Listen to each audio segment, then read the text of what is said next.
Hello everybody, Zachary Fruling, aka Cozy Azeroth here. I am just getting set up. I'm going to do some work on my new retro educational exploration game. It's about the life and conversations of Socrates, set in ancient Athens, programmed in TI Extended Basic for the Texas Instruments TI-99 for a home computer. That was a long preamble. I'm waiting for my friend Dylan, who's working on me with the game. Let me get what we have so far loaded up. Let's get the Extended Basic cartridge plugged in. There we go. And 2 for Extended Basic. Let's load up what we have so far. Oops. There we go. So far, I'll show you what we have. There we go. We've got little square dot, don't worry about the colors, which is Socrates moving around a map. As we move from screen to screen to screen to screen, maybe I want to speed up the movement a little bit. You'll see that the map tracks the location. The words on the screen are just debugging code, just to make sure that the map tracking is working properly, which it seems to be. That's map X and map Y. So yeah, pretty good so far, not too bad. Let's list out the code so far.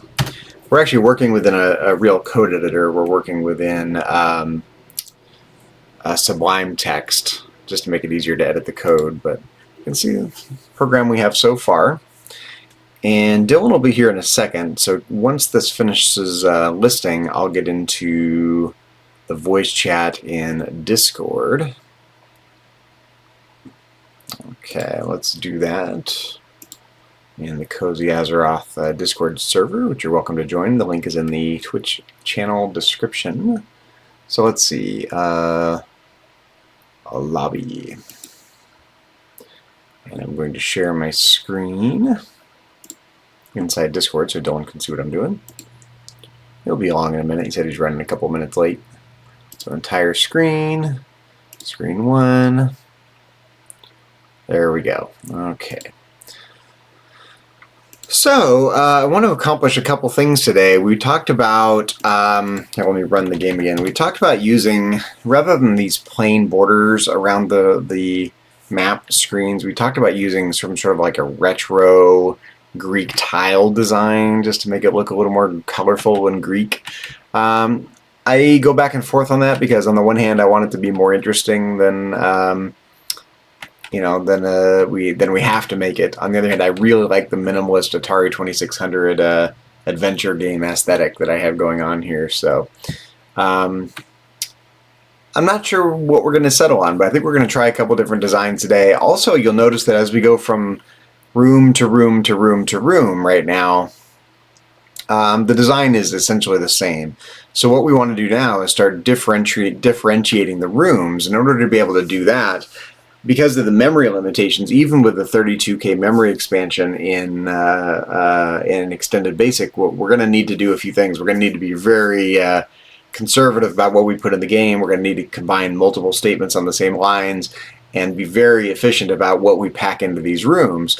So I want to experiment with using data statements to store the data for each room, and then basically have a room generation engine that calls those data statements one at a time. Every time you enter a room, call up the right data statement and generate the room. Now I don't know how to do that, so we're going to try to experiment with packing in all the room data we need. Things like the colors, the wall tile patterns, how many NPC characters are in the room, their positions, their colors, so on and so forth. So before we probably spend too much time actually programming, probably we'll get into our design document, which I have right here.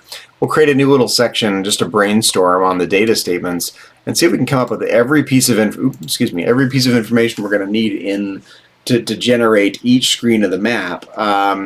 Aside from the things like the special decor items we're going to put in each room, we're going to try to put at least one distinguishing graphic on each screen so you know where you're at.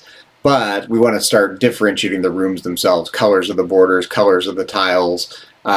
Socrates is going to say the same color, but the other NPCs and interlocutors that Socrates is going to talk to, we want to have those be different colors. So, and we need to position them differently on the screen based on what's happening on that particular screen. So we just need to come up with a long data statement for each room that contains all the information, and one and only one room generation engine that pulls those data statements and generates the room.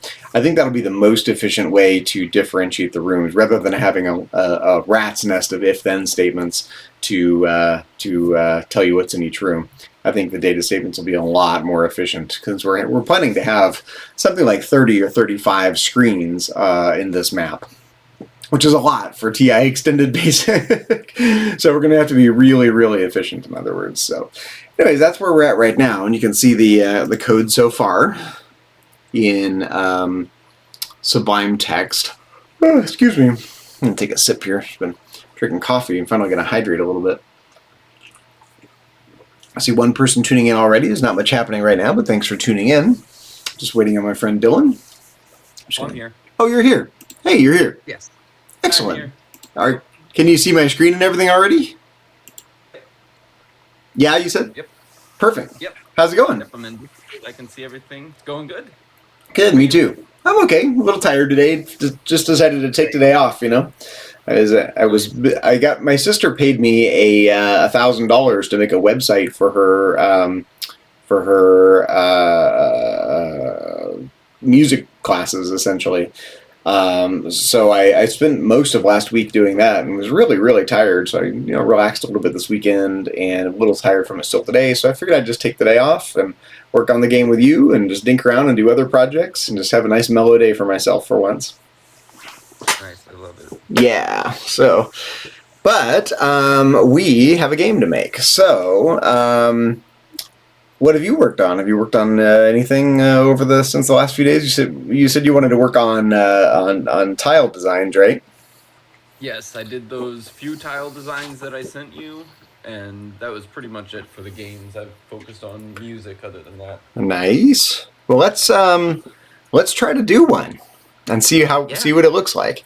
Now, I think right now we have one character being defined here. Sock string right here, which is just a solid block, and we're using that same character number 96 both for the wall and for the Socrates sprite. So assuming we don't want Socrates to be a Greek tile as well, probably not, we're gonna have to introduce another variable name here. So I think what we'll do is probably call this oh, I don't know, wall tile. We'll renumber the, or just wall string. Oops, hello. I can type today. There we go. Ah, bloody hell. There we go. Okay, so have you taken the time to make the hexadecimal string for one of the tiles yet? No, but I think I know it well enough to where if you go to the what is it called, the pamphlet, not the pamphlet, but the book. Yeah, the extended basic manual here. Manual, there we go. There's the word I was looking for. Yeah, if we go to the manual, I should be able to just tell you what the letters are while looking at this picture. Nice. Let's get to the call char statement. Not there. Too far. Okay, let's make this full screen. I'll zoom in a little bit here. The first two are both F. Okay, so let me. Oh, you need me to keep this pulled up? Yeah, or we can go back and forth, and I can give you. Yeah. Let's do that. So FF. Oop. FF. Okay. The next four are blank, so. So those are just 0, 0. Wait, no, that can't be right. The first, that's 0, and then the next one is gonna be, where is it? It's gonna be 6, 0, and then 6. Oh, interesting. So right here were the two blocks in the middle. Yeah, for the right side. The Okay, left side is all blank, gotcha. and then the right side has 2 in the middle. Okay, so 0, 6. Yes. Uh-huh. And then it's F6. F6. Yep. And then this next one is C6. Okay. C6. And then another C6. Okay, C6. And then this is different new ones. So we've got first 2 and skip 1, so D, D, and then the first. I'm sorry, D is in dog. Yeah, D is in dog. And I didn't get the Oh, second that's one okay. yet. The first 3 are filled in. Where's that? Oh, E. D, So, E. so D, E. Okay. And then C again. D, F. D, F. C, F. Oh, C, F. Okay. And then F, F. F, F. Okay. So let's see where we are. So let's call this character number 97. And at some point we'll have to make a little chart of this here. Yeah. 97 and wall string. Okay. That was pretty cool. I tell you, these old programming languages are a lot of fun. You know, they're much more abstract. You know. I like it. Okay, so when we only really need these when we're drawing the wall, and we'll have to figure out the colors in a minute. Yeah. Stick with the white, I think. White, and then let the background will show through for the gray. It should look pretty cool, I think. Or it's going to look really busy, I can't tell. So let's see here. Oh, interesting, because right now, yeah, okay, we're using, we're drawing the border, then we're drawing the blanks on top of it, right? Okay. Yeah. So we'll change this to 97 for now.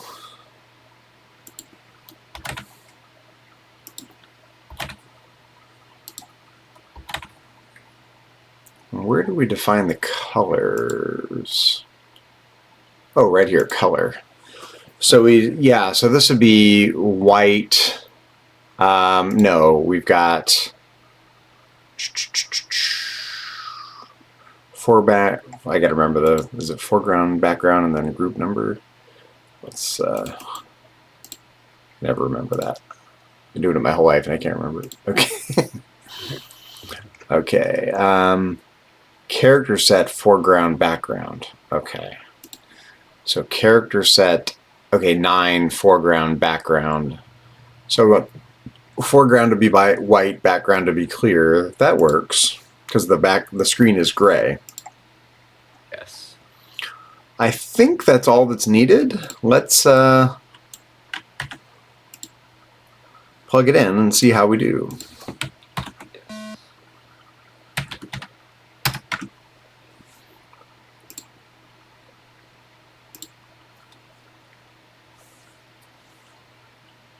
Yeah, I'm curious. Are we going to love this, or is it going to go, wow, way too garish? You know, I don't know which way it's going to go. Same. I'm so excited. Excited and nervous. Oh, okay. It doesn't. Is this what you expected? No. Something doesn't look right. Correct. So there's a problem in the hex code. Wondering what happened there. It's close. Yeah, you want to run through it again? Like it didn't. Let's see where I might have messed that up. Why don't we build it again? Yeah, let's do it again. Yep, that's okay. I'll just go back to the page of the book here. This is definitely 8 wide. The first entire row is all filled in. So yep, so that's FF. Yep. I don't have it in front of me, so you'll have to. All I can do is take your word for it. Blank. The next 4 are blank, so that's a 0, and then it's blank, filled, blank, which is 6. 0, 6. Okay. Yeah, and then the next 4 are filled in, so that's F. Mm-hmm. And another 6. F6. Yep. Okay. And then just the first 2 are filled in, so that's C6, and that's twice in a row, C6. C6, C6. Yep. And then we have D, E. D, E. And then C0, C0. FF. Okay, that's all 16 Oh, digits. that's one of the spots I messed up last time. I said F instead of a 0 there and filled in that spot. Yep, Okay. that was at least one mistake I made last time. That's okay. Let's just... I think this one's right, though. A little bit slower.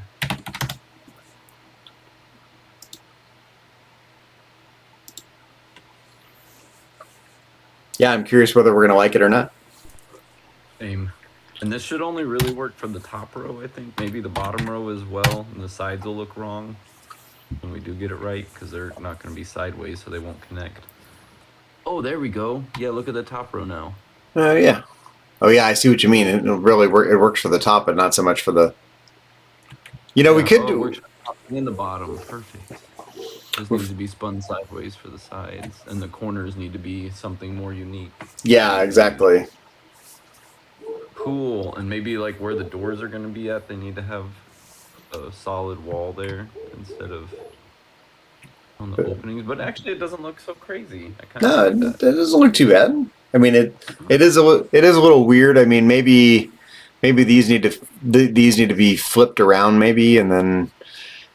Yeah, I mean, on the one hand, you know, it doesn't really matter because, you know, if you want to start differentiating these, all we got to do is come down here to this wall drawing code and you know, draw them in a little more sophisticated way. But again, everything we add means we have little less room to do other stuff. So Exactly. Yeah, so I need to make maybe whatever I do for the corners, we can put those by the door pieces as well or something. So I can just make one piece that fills in both. Mm-hmm. Or something, yeah, and it can, yeah, or yeah, maybe the corners are just like a almost like a target, like a bullseye, but with you know, but a square bullseye where you just kind of, you know, have a dot in the middle and then a ring around that and a square ring around that and then the final square border. Yeah, that could work. That could work. These designs, they have like a circle that ends up in the middle of them. Yeah, basically like what you're saying, but they connect the snakes, the little snaky thing as well, in the picture that I have a reference of. Yeah, can you send me the reference picture again? Actually, yeah. Email it to me if you can. That way I can pull it up on my screen here. Okay. Take just a second. I'll just put all 3 of them in there. I'm just gonna hit the be right back button real quick to go to my email. Right now, so on its unreal.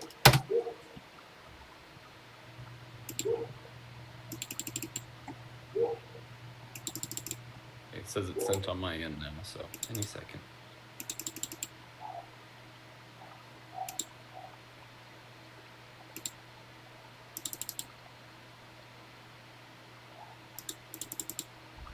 There we go. Okay. And We we're did back. This one here? Yep. Oh yeah, I see what you mean here. So, but the question is, so where this tile starts where? That one is the gray part, so that's the right out part. Yeah, why am I having a hard time visualizing this? Because it's so confusing. It is. It's okay. So this is our tile here, and so let's look at this square right here. Does that square correspond to this right here? Yes. Okay, so 1, 2, 3, 4, 5, 6, 7, 8. Yeah, And on this example here, is this the same pattern but rotated down here? Yes. Yeah. So I think what we should do, I mean, we can try it. We could, let's build our 3 tiles, maybe 4 tiles because it needs to go the opposite in the other direction, maybe. Can we get the hex codes for not just this, but this one down here? And this, there's no way to rotate, so we have to have separate characters with separate hex codes for these. Yeah. If you want me to, I can fiddle with that, drawing that while you start working on the next part of the room code. I can Yeah, sure. Yeah, if you want to spend a few minutes and do that, sure, absolutely. Yeah, I'll focus on that on while I'm over here sitting, and you can focus on building on the rooms, and I'll let you know when I get the next piece. Yeah, well, I'm actually, before I start programming anything, I'm going to sit down and try to brainstorm what all needs to be packed into the room data statements before I ever start coding any of it. Because we want to make sure we don't leave anything out. Not that it really matters, we can always add more, but... Okay, so room data statements. Need to know where the walls and doors are at. Yeah, so let's just say, what order do we do them in down here? We have bottom door, top door. Okay, so bottom door, top door, left and right, left door, right door. Okay, so now we need background color. Background color. All color, I guess. Yeah, I mean,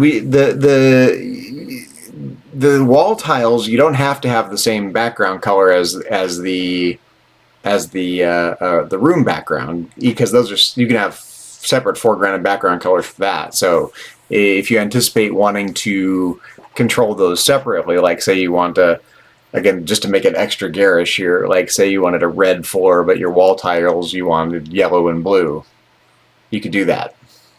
Oh, can we try making the walls blue and white instead of white and gray?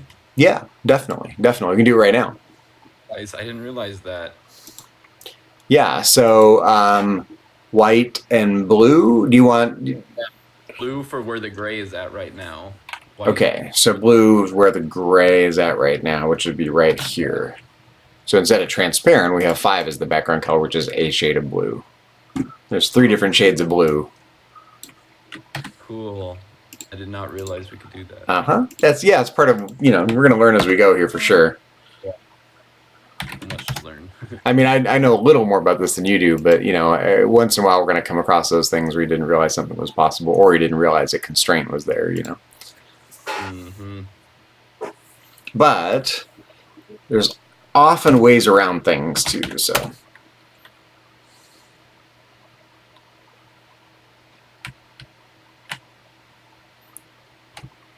Cool. Yeah, that could be cool. I think we'd like the lighter blue better. That one that's the generic background. This one here? That blue. Yeah, let's do that real quick. So actually, let's just edit statement 20 here.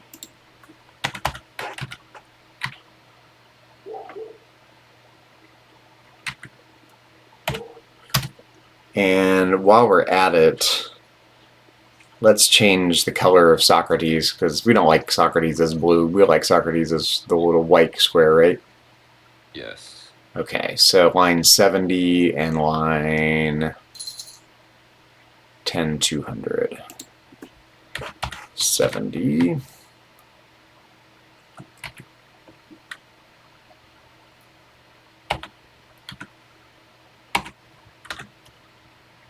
Oops.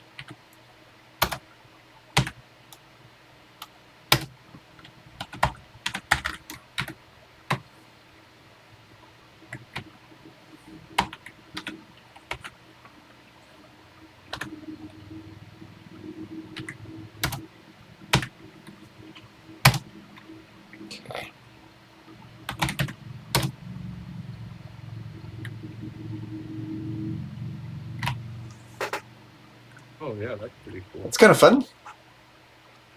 It is. I can't tell if it's too bright or not, but I definitely think it could be used in some rooms. Yeah, I mean, let's look at the color codes real quick, because maybe what are our color options? Again, it's going to look different on every monitor, and it's going to, on the original system, it's going to look different, because when this is emulated, the designer of the emulator just had to pick hex codes that approximate what it looks like on an old-fashioned TV. So the codes the way it looks on my screen right now is not necessarily the exact same way it's going to look on an old TV on the original hardware. In other words, so we'd want to test it on that as well. And every TV is going to render colors a little differently anyway back then. Because the RF modulator is an analog system. We're used to digital things now, but you got to remember back in the day, TV signals were RF and they were analog. So from unit to unit to unit, there are variations even. Okay, so we use dark blue. So 6 is a light blue. We could try light blue instead of dark blue, and that. So let's, it was line 20, right? Yes.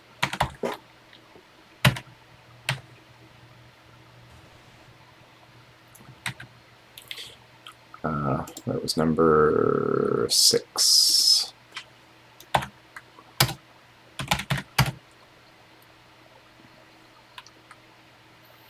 There's a middle ground for you. Looks a little more purpley to my eyes right now, but again, it's going to look a little different on the original hardware. Yeah, I like it. You don't think it looks too busy? I'm not sure if it's necessarily the color I want with the gray background, but I think with maybe a different color background, different colors in there could look good. Yeah. I like the white gray best for the gray walls, maybe. Yeah, I was feeling like maybe they're all a little bit more busy than I want with the gray background at least, but maybe in a more colorful room, different colors. Yeah. Well, that's, it could be, as a middle ground, it could be maybe we use just plain walls for the outdoor scenes, and then, inside the rooms we have, colorful tiles like you're inside a house or something. Yeah. That'd be a healthy middle ground. Yeah. Yeah, and it would make the outside more identifiable. Mm-hmm. Outside now, everything's gray again. Yeah. Okay, so let me get back to my list here while you're working on that.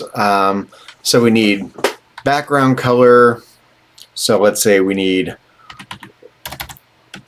wall foreground color, wall background color,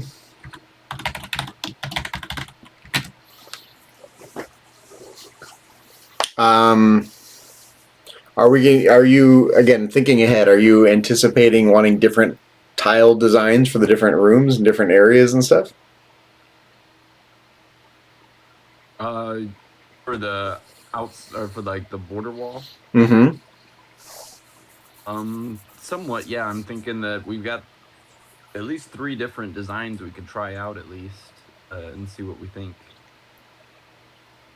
Yeah, potentially doing different designs for different rooms, like maybe a school has a specific one, and right. A court a specific one. I like the idea of it, but again, looking at the right, it would be nice to, I think, to come up with a tile design that we could literally use one tile instead of having to rotate them. I mean, we can do that just chewing up data or chewing up memory if we do that. It's pretty difficult. Yeah, I didn't realize. Yeah, whenever it goes to like coming back down, Mm-hmm. with the tiles, because they're all these like swirly patterns. But see, let's see, are any of these repeatable in a way that look good in all directions, or not really, huh?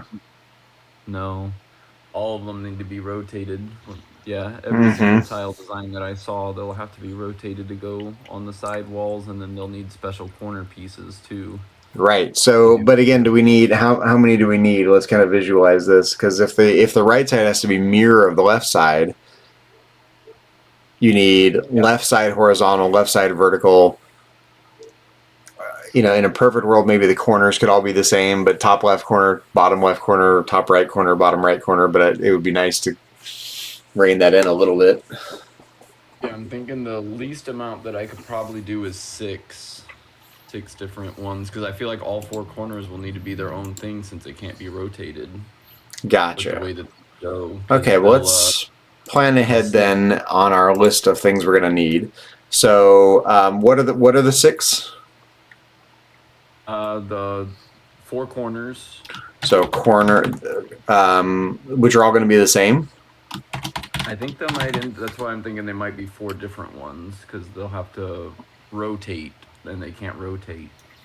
Okay, so again, let's be optimistic and write it all down, and we can always pare it back if we need here. So top left corner character, top right corner character, bottom left corner character,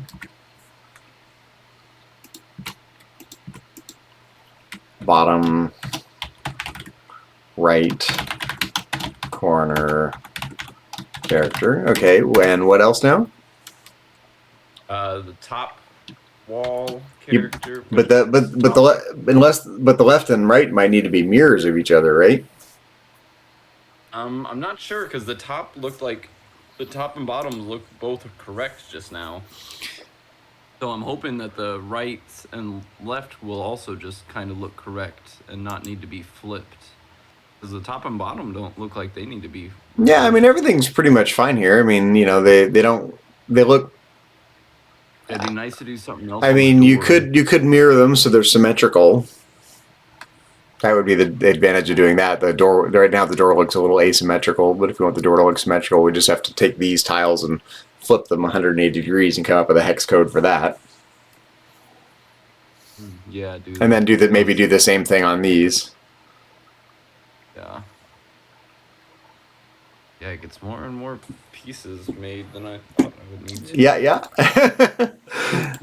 So let's let me try making a list here, and again, we can always scale it back. That's easy. So left, let's see, left,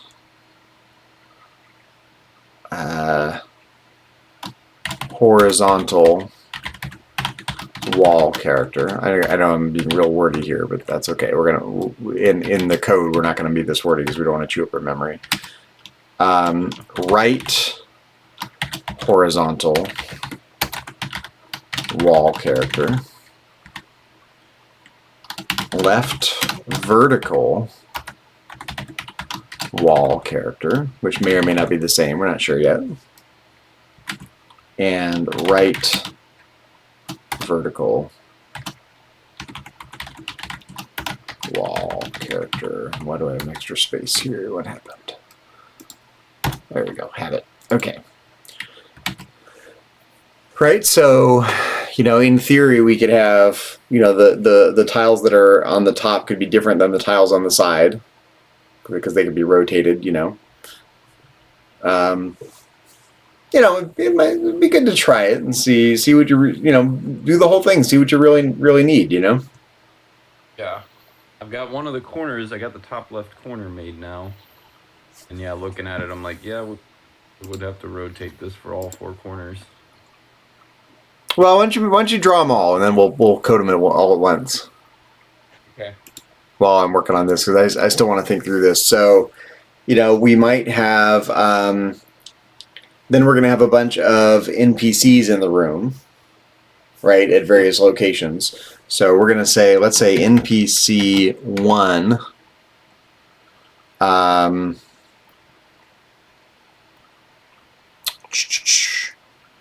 what are all of its properties? NPC 1,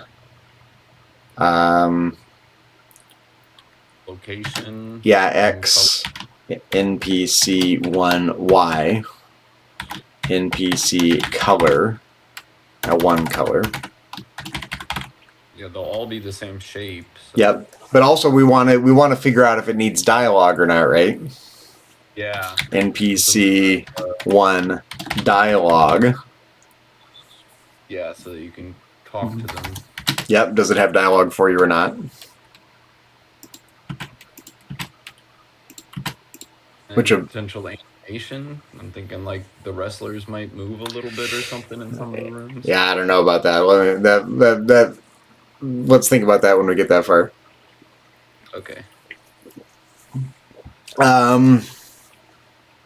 NPC 2, and again, I don't know how long these data statements can be, because each of these is just going to be a number essentially. You know, so we can make these quite long.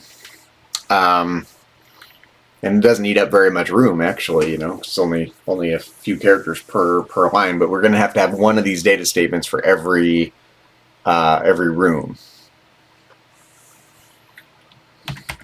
NPC 2 X, NPC 2 Y, NPC 2 color, NPC 2 dialogue. So let's copy this here.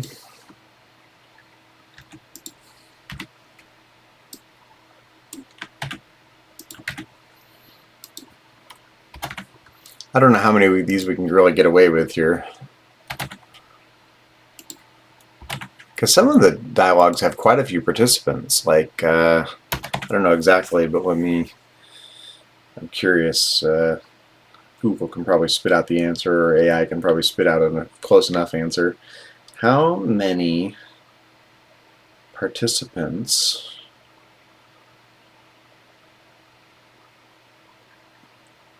were there in Plato's Symposium, which has a number of people?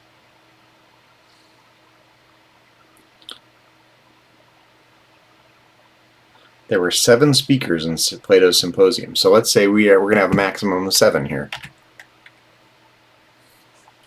Nice. Yeah, why not? Yeah. Think big, you know?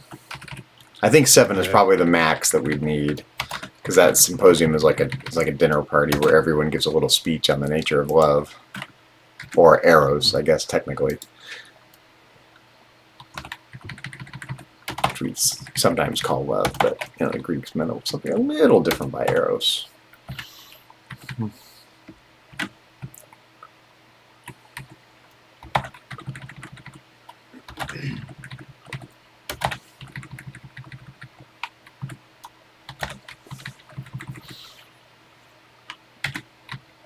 This is super tedious for anyone watching here, so sorry, we're getting a little tedious here, but it's what it takes to make a game. Sure is. Okay, so here we go. Here's what we have so far. For each room, we have the 4 doors: bottom door, top door, left door, and right door, whether those are on or off, 0 or 1. So again, each of those is just 1 digit, which is great, you know, small. Background color, which is just 2 digits. Wall foreground color, which is 2 digits. Wall background color is 2 digits. Top left corner character, that's a 2-digit 2 or 3-digit character code. Top right corner character, a 2 or 3-digit character code. Same thing for bottom left corner, bottom right corner, left horizontal wall character, right horizontal wall character, left vertical wall character, right vertical wall character. And then we have for the, which are just 2 or 3 character numbers. Then we have, for each NPC, we have its X and Y coordinates, its color, whether it has dialogue available, and that's it. I think so, for now. I think so far. Yeah. Maybe we also need to store the room coordinates themselves as a kind of a, because we can write if-then statements, we can read the data and we can say if, you know, if the first string of data is map number 0 and the second string of data is the Y coordinate, you know, then we can write our if-then statements based on that. So let's call this room, just as kind of a way of keeping track of which room is which here. Room X, room Y, to start the data string. That way we can easily look at any given data string and know exactly which room it's for. Nice. That is a long string of data. Yeah.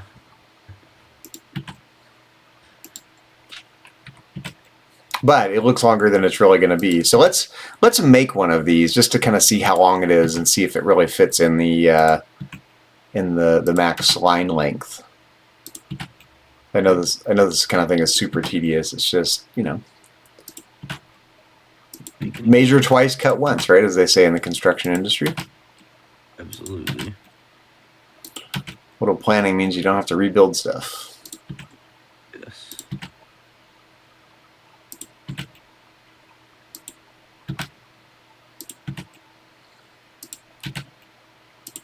And I'll probably make a little legend of all these, or so I know what is what here. But let's make one. So let's say we're on line 30,000 data, and so room X. Let's just say we're at. I don't think we're going to have 100 or 3 digits across from our map. That's going to be way too big of a map. So each of these is going to be a positive or negative 2-digit number. So let's say -12, comma, -12. So you see how these data statements work. Everything's just separated by a comma, no spaces. Okay, so bottom door, you know, so let's say all the doors are on. Door. Background color, let's say our background color is gray, 15. That way I can keep track of what's what here. On the wall foreground color, let's say blue. Actually, let's assume everything. I want to make these as long as possible to see if they're going to fit in the data line. Because there is a max line length for extended basic statements. There's a way around it, but for a game we're going to sell on cassette, we can't be too clever with the workarounds. It has to just load and work, you know. Yeah. Okay, so let's say 13 and 12, which is super garish, but that's okay. Okay, those are, and then we have our character tiles, and we have how many of those? 1, 2, 3, 4, 5, 6, 7, 8. So let's just say 128, 128.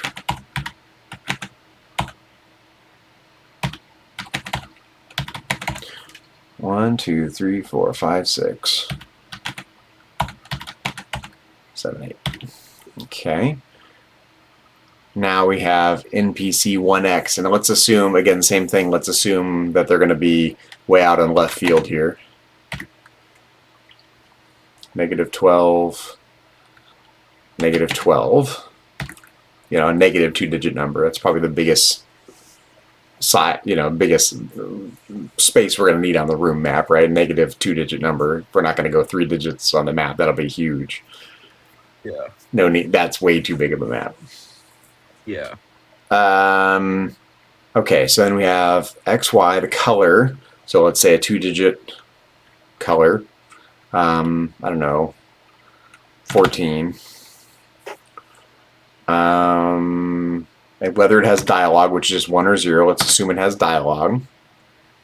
Okay, so now we can rinse repeat all of this 6 more times.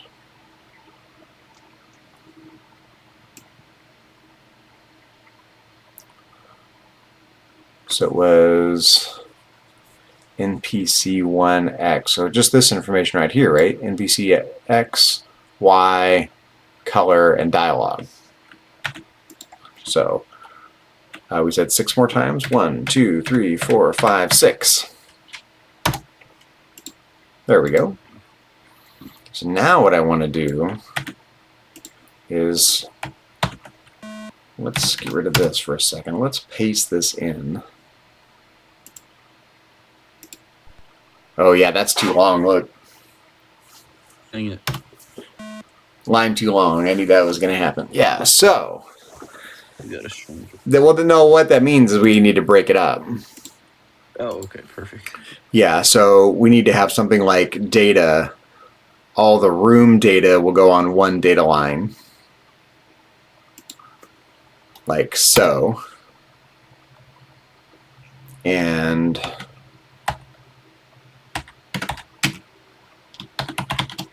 all the NPC data will go on another line, like so.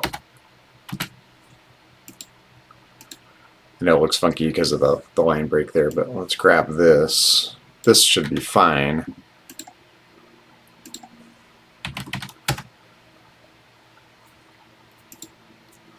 So we just have to be clever about how our engine will have to read the first data line, then go on to the next data line, and then we'll have to restore it to a certain line number. So on whenever we enter a room, part of what we'll have to do is have a bit of code that goes, okay, what room are we in? What are our map coordinates? Then go find the right data statement before you ever draw anything to the screen. So paste. Yeah, see, so that's fine now. Nice. Perfect. And I'm almost done with our walls. Oops. Yeah, so like so. Nice. But we're going to need, if we're going to need 25 or 30 of these are you can see how we're going to start to chew up information pretty quickly.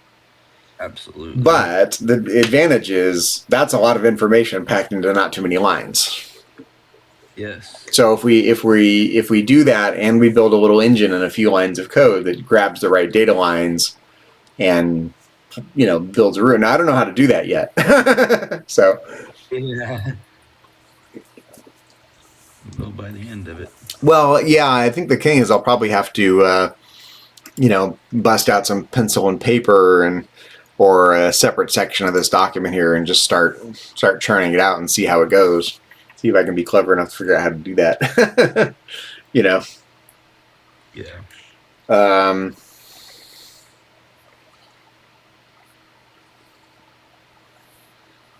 I just hope it's not going to chew up. I mean, I don't know. I really don't know.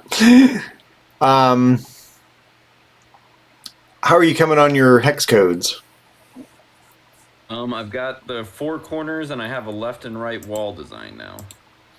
So I've got the left and right wall horizontal or left and right wall vertical? Vertical.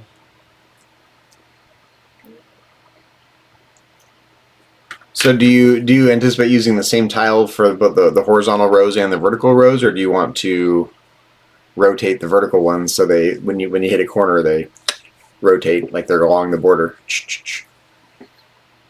That's what I was thinking. That way they would just always look symmetrical and look nice. Yeah, I probably should mirror these ones too. And then I might have to do that for the left and right. Maybe if we plug in these left and rights. No, I guess I can go ahead and just do these next. Well, let me start making some variables here.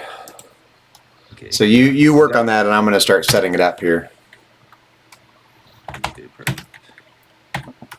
Okay, so we want, let's call this wall, and we can worry about the hex codes here in a minute. This is always super tedious, so.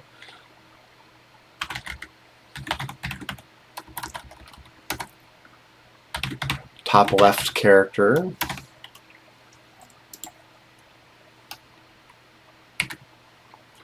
Top right character, string, equals, boom, boom. Bottom left character, string, equals, oops.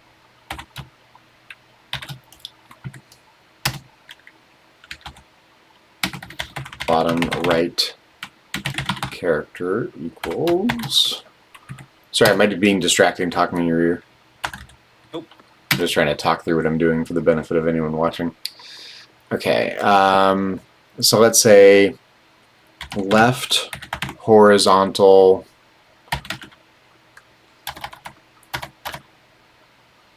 let's call it actually left H care equals boom right h char, so right horizontal character, equals left, 110, left vertical char equals, and 120, right vertical character equals. And this way we can control them separately. So if you do want to, so you see what I'm saying, right? If on the top left, on the top row, if you want the left and the right side to be mirrors of each other, we need separate hex codes for those. And then if you want them to rotate vertically, but also have them mirror each other, then we're going to need 2 different hex codes for those. And same thing on the bottom. Yep. So each wall needs 2, basically. Yes. Yeah. Well, that's right. So we don't actually need the left. We don't need left and right. We just need, well, no, yeah, because they'll need to be mirrors of each other as well. So yeah, we're gonna need 8 different versions of them. Yeah, 2 per wall. 4 corners, and then the 2 per wall corner. Yeah. Right, the horizontal and the vertical rows for each corner. Yeah. Right. So, okay, let me work on the rest of this here. You work on that. I'm gonna start plugging stuff in here, make these call character statements. Okay.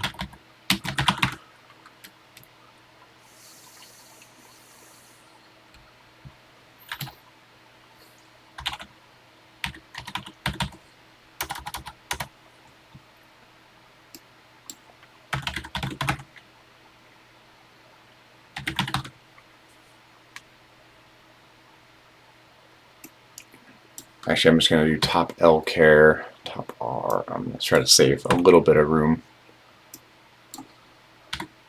And I think at a certain point, we'll probably really have to go through and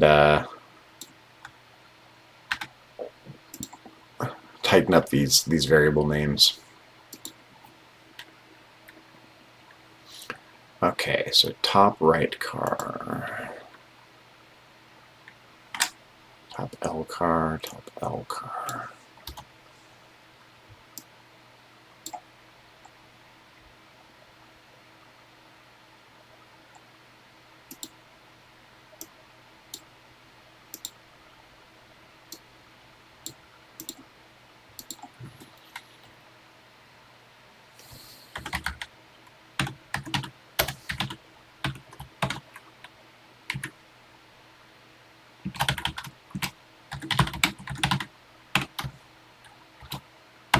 See how quickly you start to use up your characters. 97, 98, 99. Right.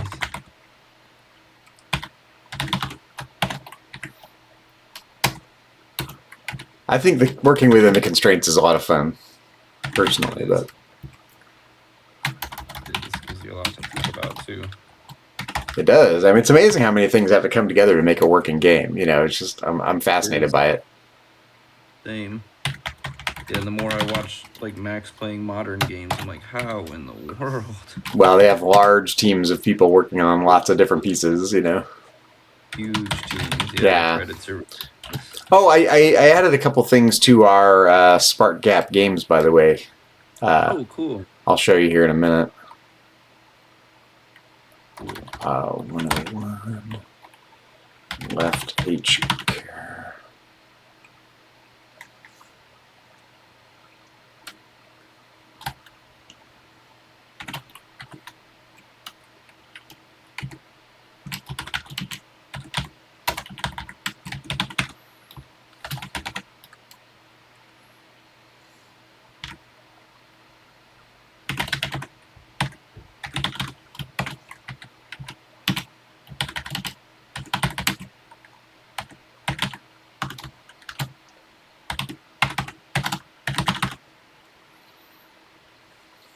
Oops, 103. There we go.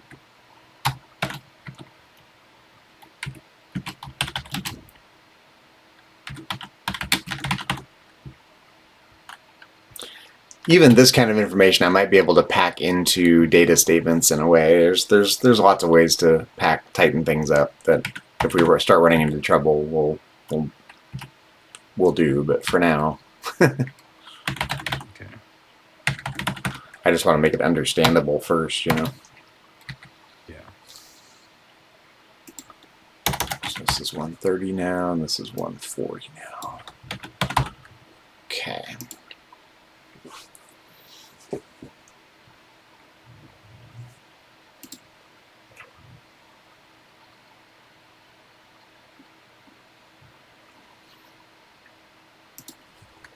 Also, while we're doing that,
okay. I'm ready for some hex codes when you think you have them. Finished. All eight of them? Yeah, I think the top and bottom somehow turn out to be the same. I can't tell yet. Oh, maybe, because if you rotate them 180 degrees, are they the same? I think so. I think they just stay the same for the top and bottom, and then But that's not. But they're not rotated per se, but they're flipped. Yeah. So that's not the same. Rotating is not the same as flipping. No. But they seem to line up from what I'm looking at. Like if I use the top right. Well, let's try. Once they're in there. And again, I then have to, once we get these hex codes in, I have to rewrite this code that draws the borders on the screen. Perfect. Okay, we can start with maybe the corners? Sure. So top left, I'm going to erase this one that we have here. We're going to do them all from scratch here. So top left corner. Okay. Yep. Top left corner. Ready? Ready. First two are F. I know that much. Oh, you didn't make the hex codes? No, I don't have the manual. I've been drawing. Oh, gotcha. Sure. Well, we can just do this slowly. It's fine. Let me pull up the manual. Pulled up over here anywhere. I'm going to zoom in here a little bit. Is that easier on the eyes? Oh, yeah. Very. Okay. Ready. FF. Okay. FF. Okay. And then we've got 6 and then 1. 6, 1. 6, 1. Oop. Okay. 6. And then it's the first two and the last one. 6D. 6D. Yeah. And then another 6D. Okay, 6D.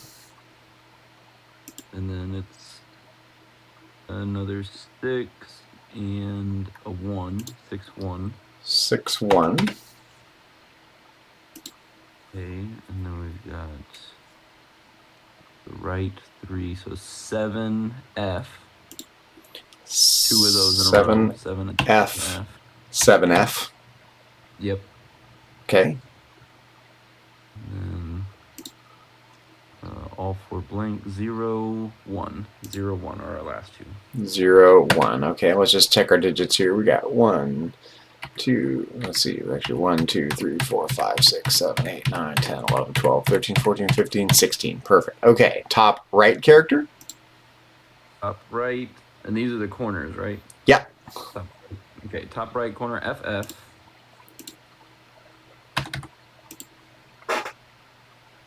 Okay, and then it's just the first one, 8, 8, 6, 8, 6. 8, 6. Yep.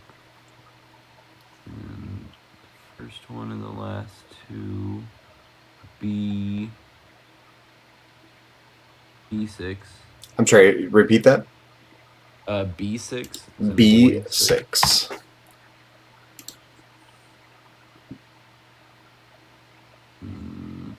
Where was I just at? B's this one. So another B6. Mm-hmm. Okay, and then just the first one, 8, 6.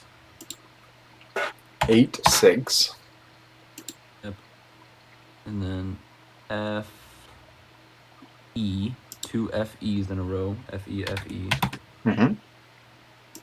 And then 8, 0. 8, 0. Okay. Yep. Bottom left. Bottom left corner. Okay. 8, 0. 8, 0. F, E. F, E. FE again, two FEs. And then we've got 8, 6. 8, 6. First one is last two, B6. Two of those in a row, B6, B6.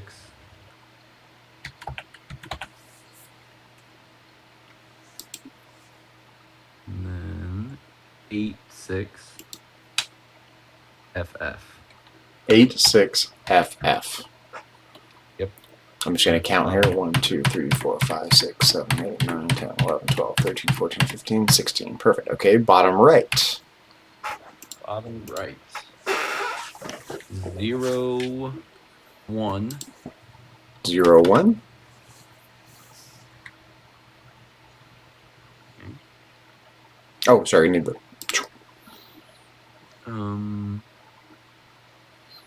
7F, 7F. So two of them in a row. 7F, 7F. Yep. Okay, and then 6. And where is it? 1, 6, 1. 6, 1. Okay, and then 6D, 6D. And that's repeated twice, so 6D, 6D. 6D, 6D. And then 6, 1, FF. 6, 1, FF are our last 6, 1, FF. Yep.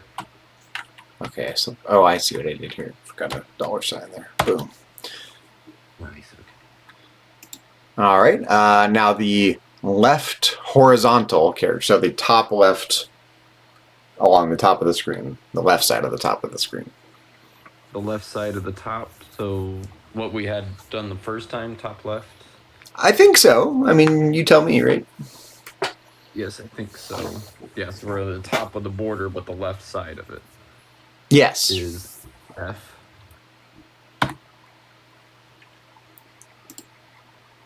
06. Yep. FF06. FF06. Okay. F6. F6. And then C6. C6. Repeated twice. C6. C6. Uh-huh. And then D and E. DE. DE. And C0FF. C is in Charlie. C0FF. Yep. C0FF, and I see I forgot another dollar sign here because I'm lame. Forgot I'm here, forgot it here. Oops. And forgot it here. Nice. Okay, now the right horizontal character. So the right along the bug flying in my face. Right, yeah, the top border with the right side of it. Okay. FF. Mm-hmm. 60. 60. Mm-hmm. Yep. 6F. 6F. 6, and then I'm not sure what the next one is. 3, and that's repeated twice. So 6-3, 6-3. 6-3, 6-3. Okay, 7. 7B. 7B. 7B. Yep. And then 03. 03FF. The last word. 03FF. Okay. Now the left vertical character. Left vertical. Actually, I wonder if we need top. Wait. Yeah, so this is going to be the top of the left vertical or the bottom left vertical. Oh, yeah, because those are going to be different, right? Yeah. Okay, yeah. Okay, hold on here. So left. Top L.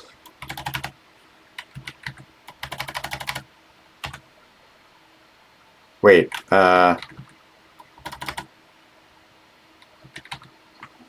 Oh, I see. Okay, yeah. Wait, we need this. We have the same problem here. That we have. I have. Okay, top left. 1, 2, 3, 4. Let me think here. We got the corners. Then we have the.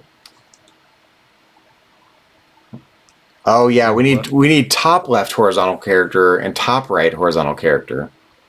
Yes. Okay. But they might be the same. They might. If so, we'll know that when we. But they might not. So let's. Yeah. Okay.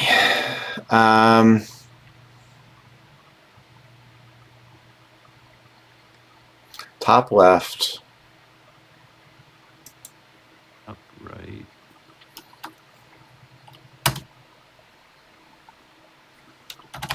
Yeah, and then top left, top right again, but for the vertical. Or top left, bottom left, vertical. Yeah, top Yeah, left, so vertical. top left vertical care. Yeah. Bottom left vertical care. Actually, let's do top right vertical care. Right? So we have top left horizontal, top right horizontal, top left vertical, top right vertical. 160. So bottom left horizontal. Right? Or vertical. Oh, vertical. Yeah. Wait a minute. Right. Yeah. Bottom left. No, because we have the bottom 1, 2, 3, 4. Horizontal, horizontal, vertical, vertical. Now we're on the bottom. Bottom left horizontal. Bottom right horizontal. I have to tighten those up a little bit. Bottom left vertical. Probably get rid of the CHAR. And bottom right vertical. In fact, let's do that. So top L. Let's just tighten these up here. Top right. Bottom L.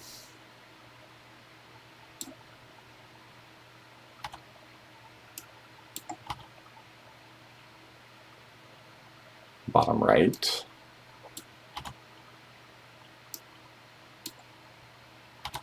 Okay, then we have left H, left horizontal, top left horizontal.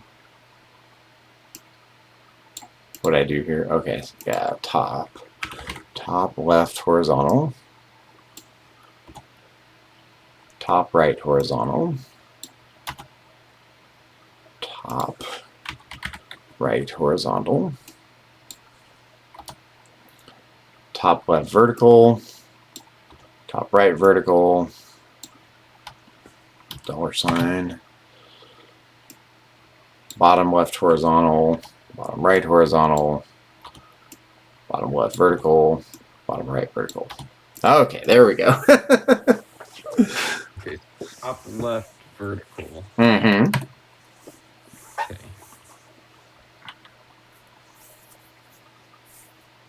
I'm ready when. I'm ready. Oh yeah, you need the chart. Oh, Yeah. Don't have this one memorized yet. You'll never memorize this. Although it is binary, you know, you can figure it out by it's basically binary and hexadecimal. It's not too hard to figure out, but BF. The first four. okay, BF. Yep. And then A1.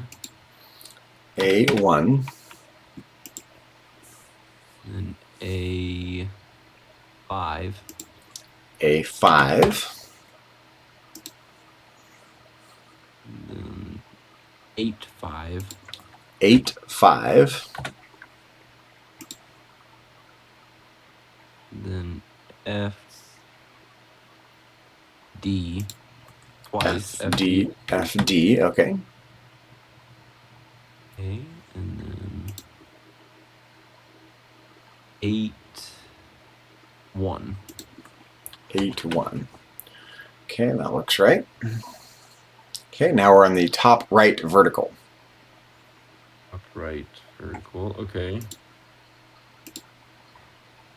F and then D. FD Okay. twice. FD. FD. Mm-hmm. 8 and then 5. 8-5. Just once. 8-5. Yep, just once. 8-5. Okay. And then Oops, sorry. A5. A5. A is an alpha. A5. Yep. A5. And then BF. BF twice. BF. BF. BF. BF. And then 8-1. 8-1. Yep. But we're missing something here. Oh.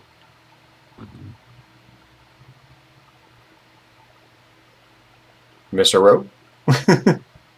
Maybe. Let's start over. Just, go from the top. Yeah, that's okay. It's hard to fix. You know, I gotta just start over. It's okay. So top right vertical. Top right. It's gonna be F and then D twice. FD. FD. FD. FD. Yes. And then 8-5. 8-5.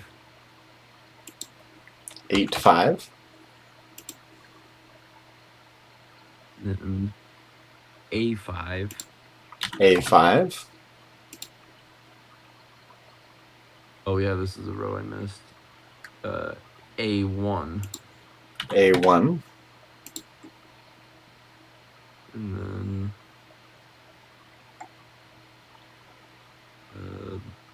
BF. BF. BF. BF twice. Yep. BF. BF. 8-1. It ends on 8-1. 8-1. And that looks better. Yeah, there we Okay, so bottom left horizontal now. So this should be a vertical flip of the top, right? Yes, left bottom. Okay. Yeah. Bottom left horizontal. Yes, I drew one of those. So let's go for that. Okay. Also be 8-1 to start. 8-1. Yep. And then FD twice. FD, FD. FD, FD. And then 8, 5. 8, 5.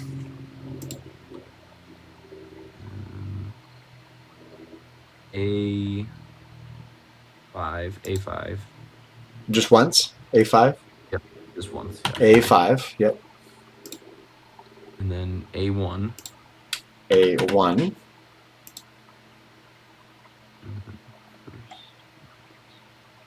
And then it's BF, BF. The last two. So 4.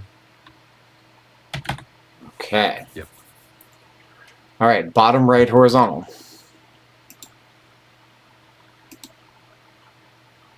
Okay, I think that's what this is. Okay, 8, 1.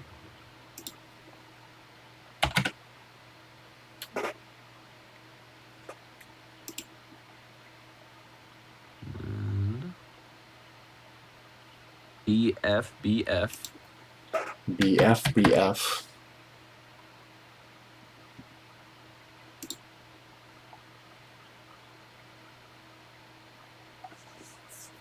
A1. A1. And A5. A5. 8, 5. 8.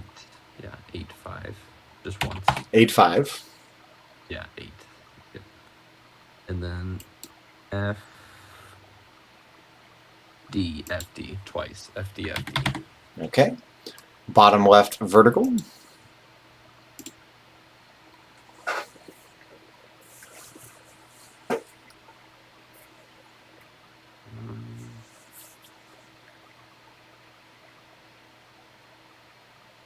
Hold on, I might have missed this one.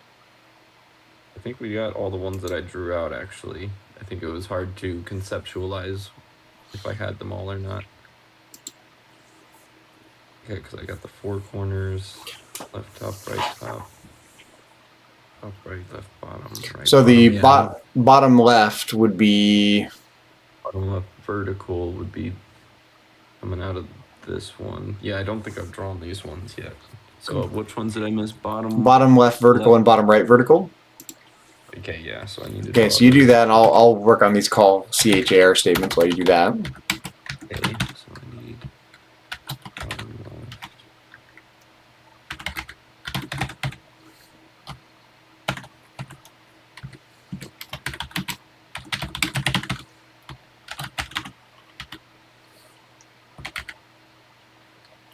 left.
Yeah, it might be easier to tell when we start plugging them in because I'm drawing it and I've already got this one drawn, so I must have, it's just confusing. I think something about it's confusing.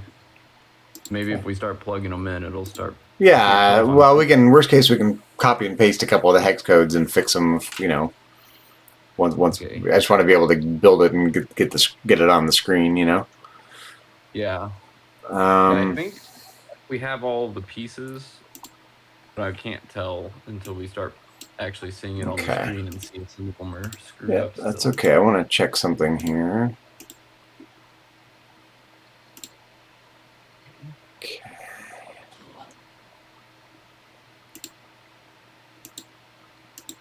Yeah, when I did them in my notes, I labeled everything different and did them in such a different order that looking through all my drawings and compared to what you have it just is a little confusing the way I did it. Character sets.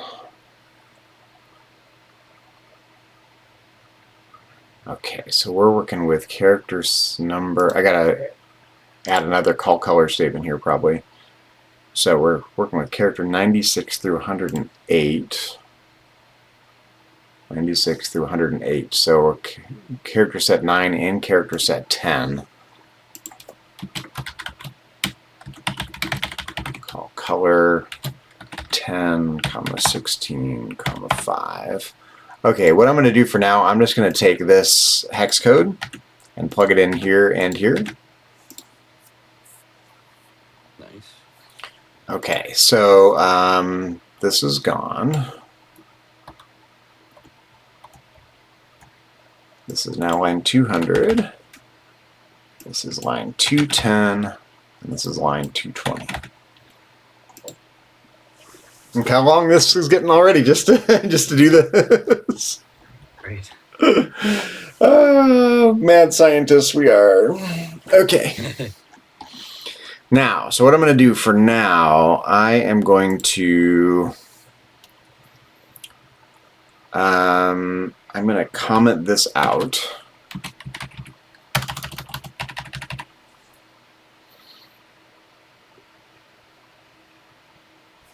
Can you do me a favor? Yeah. Can you make a list of these? Basically, which character number corresponds to which thing? So, top left corner 97. Let me take a picture. Oh, I mean, I could do that. That's just as easy, I guess.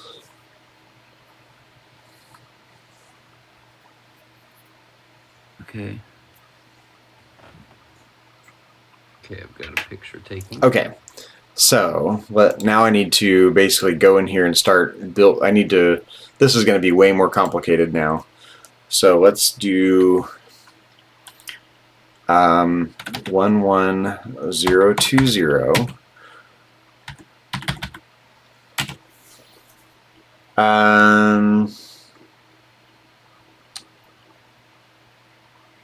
So I guess technically the borders could be sprite, like the corners could be sprites and whatnot. It'll load faster if we do that. But let's see, which is give me 1 sec to look something up. One of these is faster than the other. The VCHAR, HCHAR, so for putting a single character on the screen. So in TI extended basic is call HCHAR or call VCHAR faster. I think the horizontal is faster. I think.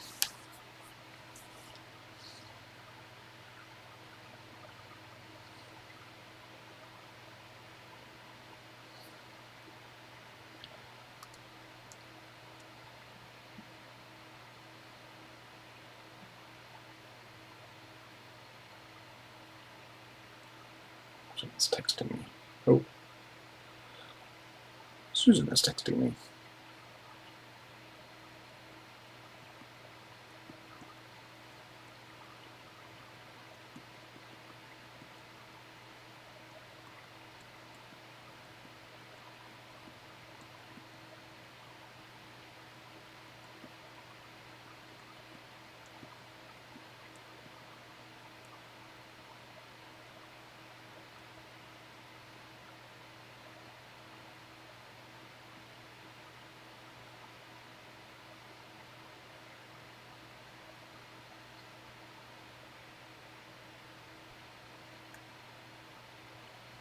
Okay. Okay, so I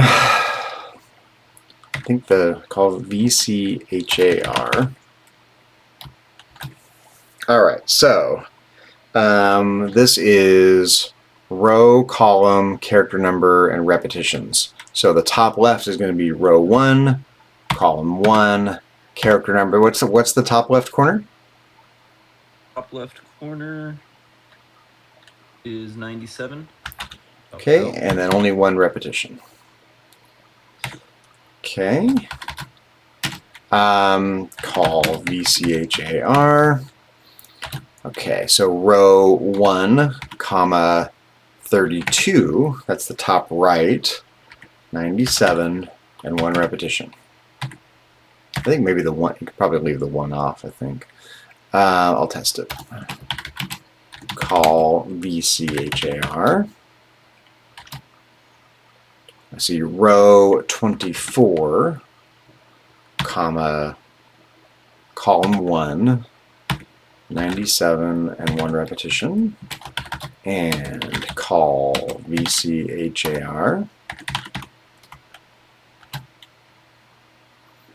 We have row 24, column 32. Oh, wait, no. Sorry, not the same character number. The top right, what's the character number? Right is 98. Bottom left is 99. Yep. And then 100. Okay, yeah, that's better. So 24, 32, 100, and one repetition. Okay, that's nice.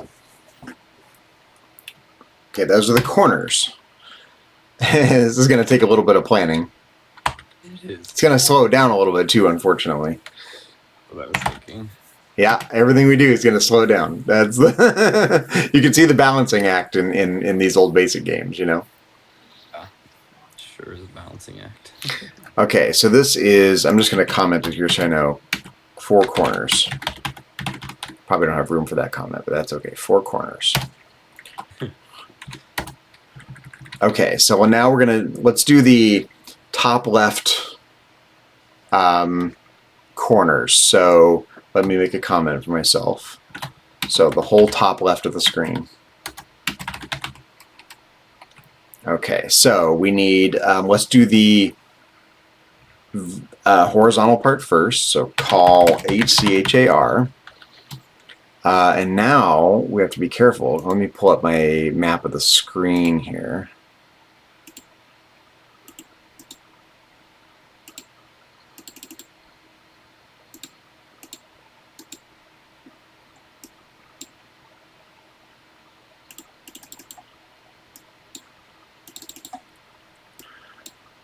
And we said we're leaving 6 spaces, right? For the doors. That's what we did last time. Yeah. Okay, so 1 through 16 is so the break is right here between 16 and 17. So 16, 15, and 14 need to be blank. So we're starting at row 1, column 2. Row 1, column 2. What is the top left horizontal? Top left horizontal 101. Okay, 101. And let's figure out the number of repetitions we need. So 1, 2, 3, 4, 5, 6, 7, 8, 9, 10, 11, 12, right? 12, yeah. I think that's right. Pretty sure. Okay. Oops. Now let's do the top left vertical. So that would be starting right here. Row 2, column 1. What is the character for that? 103. 103. And let's see how many repetitions we're going to need. Once we get that number figured out, we won't have to think about it too much anymore. So we got 24 here. So 1 through 12 are 1/2 of the screen, 13 through 24. So we need 10, 11, and 12 to be blank. So 1, 2, 3, 4, 5, 6, 7, 8. 8. I think. Okay, so that draws the top left of the screen. Okay. Now let's do the top right. Mad scientists. Mad scientists. Call HCHAR. Okay. So top right. And we said we need 17, 18, and 19 to be blank, right? Yes. Oh no, we're drawing the whole... We're drawing the whole borders, and then we're drawing the doors on top. Right? Yeah, that is how you were doing it the first Yep. time. Okay, so rethink this. Well, if you did it that way, do you need to draw the doors then? No, so these numbers need to change then. We need the corners, so that's all fine. So this is going to go from 1 all the way through 16. Yeah, straight to the center. Yep, straight to the center, exactly. Although, what's going to happen if there's no... Okay, now we have a problem. What's going to happen if there's no doors? Yeah, if there's no doors, then that looks dumb. Yeah, they'll just meet. Ah, shit. Now now I worry we need a pattern that is just going to be... Okay. See, this is what I was worried about. So on a room that doesn't have a door, we wouldn't want to use this pattern, probably. So we just need a horizontal and a vertical one. And live with the asymmetry. Yeah. Right? That, or yeah, if there's a room without doors in it, we don't use that pattern on the wall. We use a different pattern. Oh yeah, but that's too many. Now we're getting too convoluted. I don't want to do that. We're going to chew up so much just getting the walls right. Yeah. Are you thinking just one pattern, not a few different ones for like wrestling room and outside and stuff? I could go either way.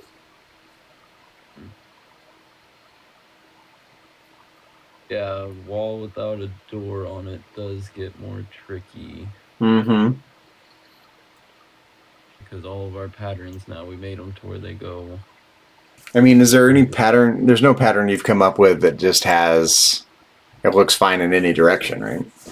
Not really, huh? Not far, no. They all kind of switch. But it didn't look bad all going in one direction. Like if there wasn't a door there to just, have it all be one direction. Or if I come up with little door caps, then maybe instead of having a left-right, like a left and right flip on all the sides. I mean, you could just have the same corner tile could appear on the edges of the doors. It almost works, but it will leave it. It'll look like it's supposed to go down or to another side or something. Is the way the corners are. You want to plug in the... Oh yeah, we're not done with all. No, we're not even done drawing everything here yet. See what the corners look like. We could just try going to the middle on all of these and see what a wall without a door looks like. Sure, I mean, why not, right? We're just playing. It's okay. Ugly. Yeah, see if we're like... Okay, so we need to go... We do need to go to the center, though, right? So this is not 12. This is 16. Yeah, we want to go to the center. And this is not... So this is okay, except we need to go to the center. So 2 all the way through 12, right? So 1, 2, 3, 4, 5, 6, 7, 8, 9, 10, 11.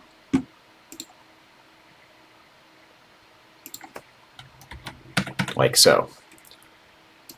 Okay, now the top right is going to go from row 1, column 17, right? Yeah. I'm looking at these pictures and they might actually look kind of cool butting into each other. Yeah, let's try it. Let's try it. Actually. Let's just try it. We can always change our mind.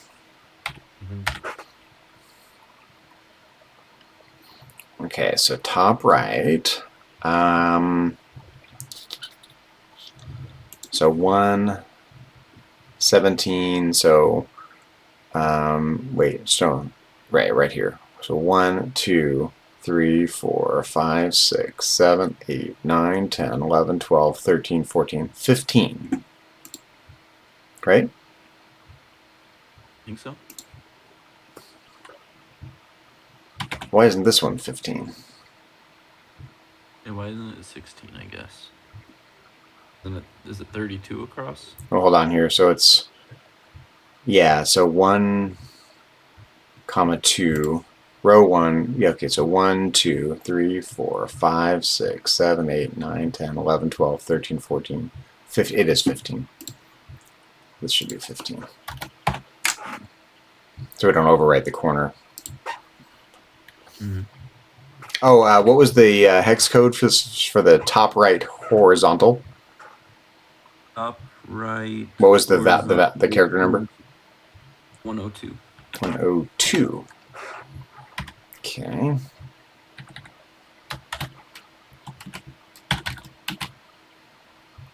Call VCHAR. Now top right vertical, that's going to go right here. Row 2, column 32. Character number? 104. And for vertical, we're going to have 11 spaces. Yes.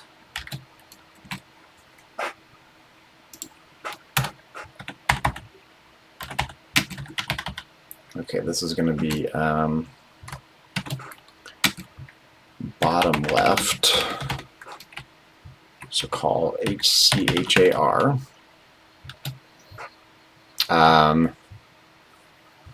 Row 24, comma 1.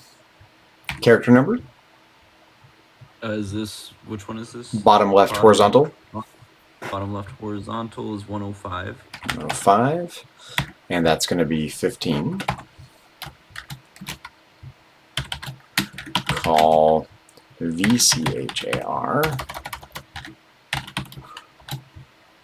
Okay, now, see, this is the bottom left. So we need to go from 13, so row 13, comma 1.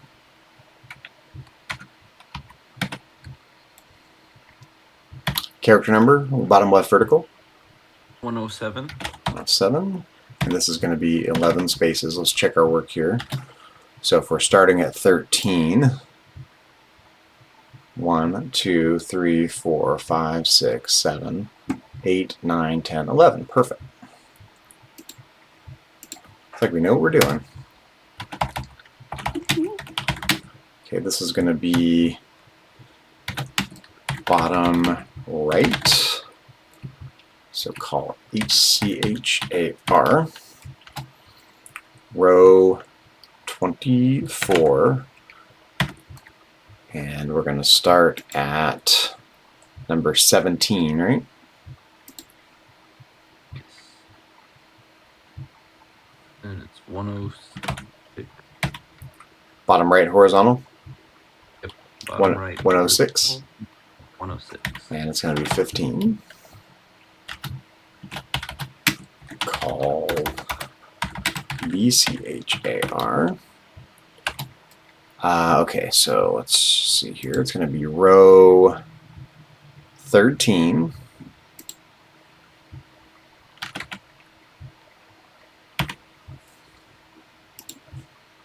Column 32. Character number, bottom right vertical. 108. 108, and 11 repetitions. Okay, that should draw, other than the hex codes that we're not sure about, that should draw all the borders. So these all need to be renumbered.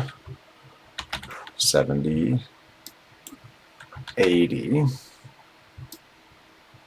90, and 11, 100.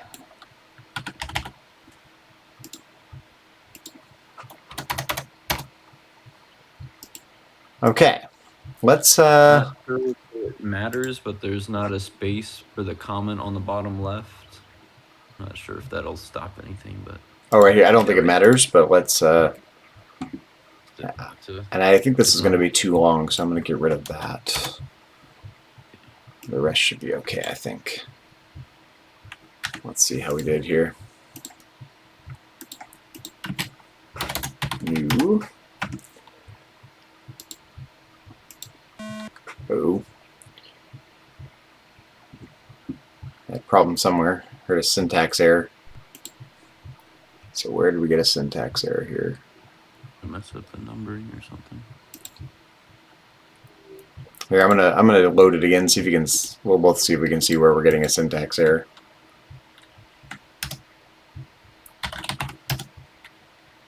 Oh, actually.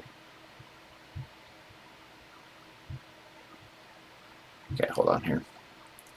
Once I started listing it, I realized that's not what I wanted to do.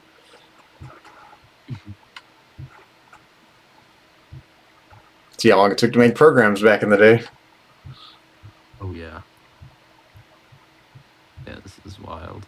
It is wild.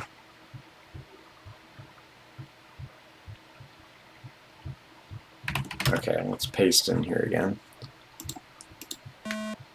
Oh man, that's too fast. I can't. Okay, we're just gonna have to look at the syntax here. Where did we have an error? So let's.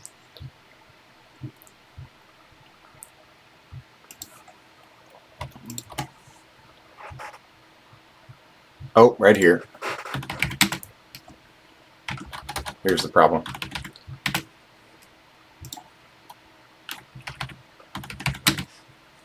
That's the problem. I just added it, wanted to get our names in there, you know. Yeah, that's cool. Even though I just noticed it. Even if we're just working on it, you know. Okay, so new.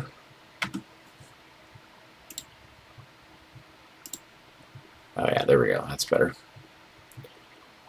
All right, so the bottom right of the screen may not look right, but we just want to make sure the layout works, and then we can always fix the hex codes. Yes. See how close we are. Bad value in 10,080.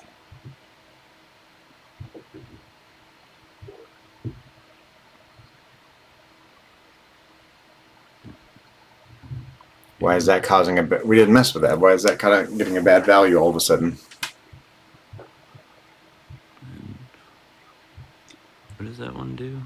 Did we repeat 1080 or something by accident? I don't think so. No. Unless there's a type. Oh, wait, yeah, wait. No, 11,000 right there. In the 11,000s, you did some 10,000s and not just 11,000. Where? And down in the 11,000s, a few of them are 10,000, not 11,000s. Oh, good call. I don't know if that's necessarily what was messing it up, but That's okay. That really could be. Let's try that again. That's probably it if I had to guess.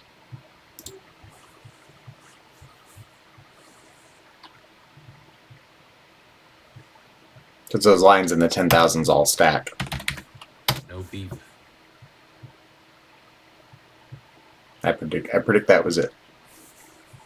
Yeah. Okay, something went wrong there. The corners are not in the correct corners somehow. Yeah, what happened? They're close, but they're in the wrong corners for some reason. Well, yeah, that's so either one of two things. Either there's a problem with the hex codes or there's a problem with the numbers we plugged in here.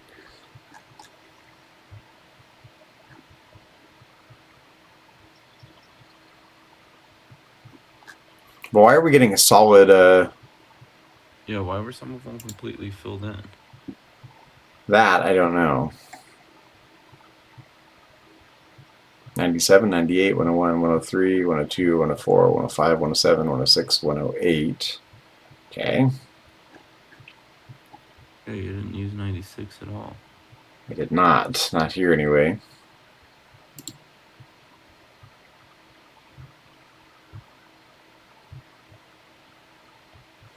Let me run it again here. Let's see. Well, I can actually see what it is right here. It's lowercase k, so we can find which.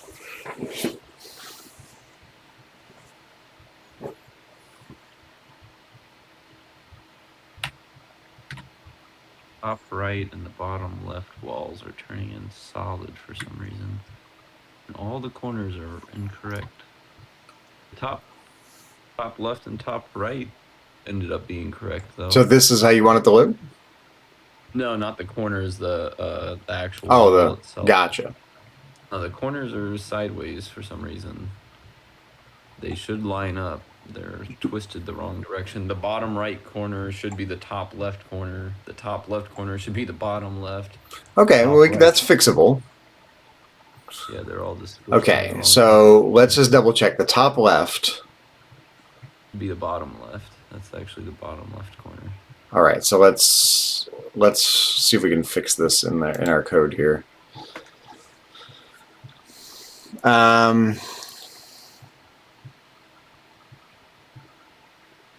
So the bottom left should be the top left. The top left is the bottom left, I think. Yeah, when I was just looking at it. Bottom left was blanked out, so I couldn't tell what the bottom left is displaying right now. That's okay. Wait, yeah, why was that happening? I don't know. So it's this line and this line, right, that are having problems? They came in blank for some reason. Okay, so lowercase I, H-I... Let's see here.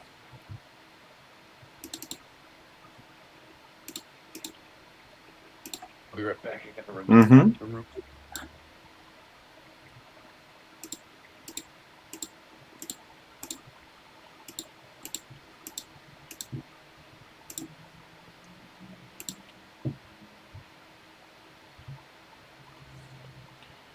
Lowercase I is 105.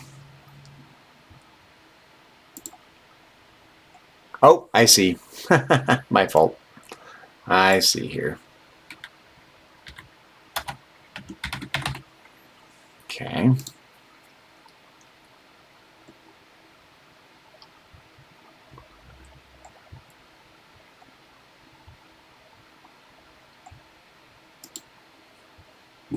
And it was this one, H 104.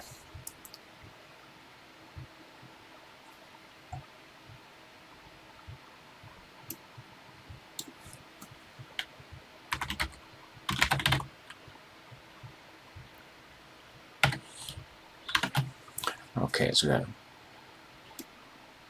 looks good. Looks good. Looks good.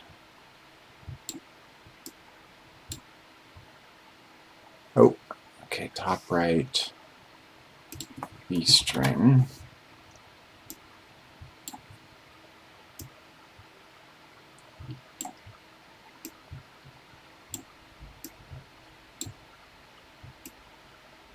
Okay, I think I fixed it.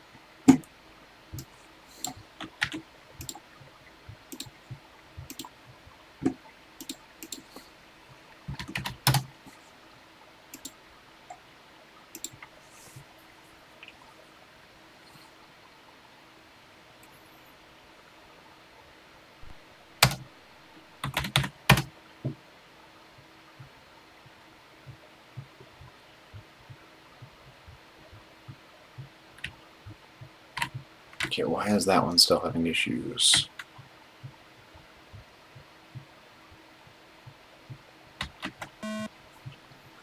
H 104.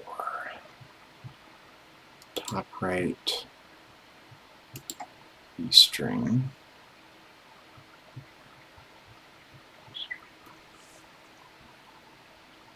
Top right, B string.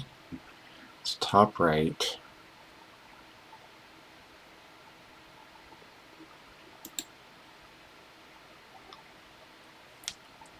Row 2, column 32, 104, 11. Why is that not working?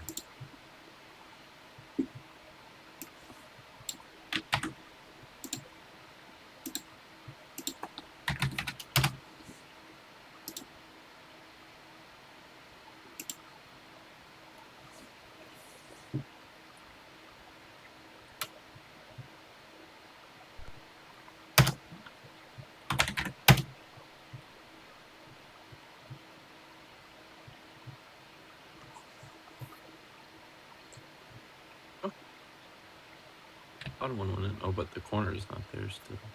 Yeah, I don't know what's going on right here. This is weird. So this is the top right. So the top right vertical is character number 104, and if I end the program, I can see that is a lowercase, even though it looks like a capital H, they're actually a little squashed, a little smaller lowercase h. So that's a lowercase h, which is character number 104. I just checked that. So top right v string equals blah, blah, blah, blah, blah. Let's just check our 1, 2, 3, 4, 5, 6, 7, 8, 9, 10, 11, 12, 13, 14, 15, 16. So call CHAR 104. It's the right phrase, top right V string. So that looks good. And top right vertical. So top right is right here, right? Yeah. And it's this part right here. Call VCHAR row 2, comma 32. Character number 104 and 11 repetitions. I don't see any reason why it shouldn't be working. Especially, unless it's being overwritten somewhere. Right.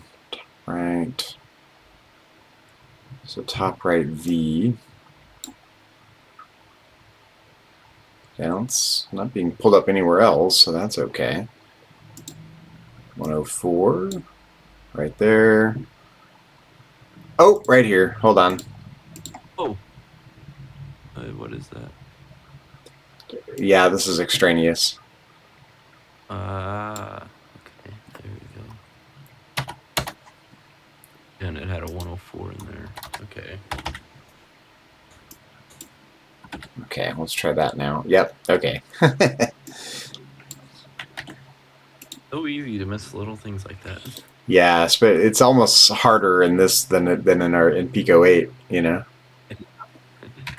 Definitely a different terrain. Mm-hmm.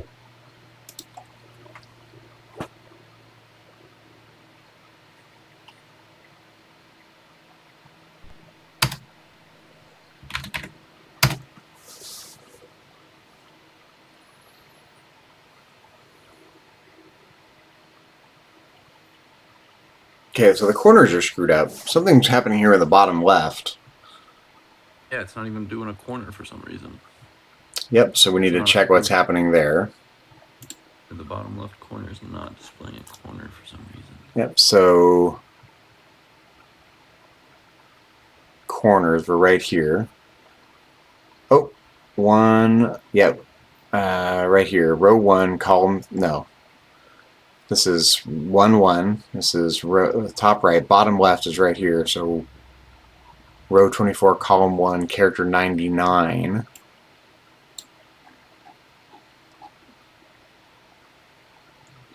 So bottom L string. You want to check the character string on the bottom left? Yeah, it says 99. Yeah, but I mean, let's check the string. Actually, double draw. Okay, yeah. Mm-hmm. So I'll pull up the chart. The bottom left corner. We'll just run through that together real quick here and make sure there's not a mistake there.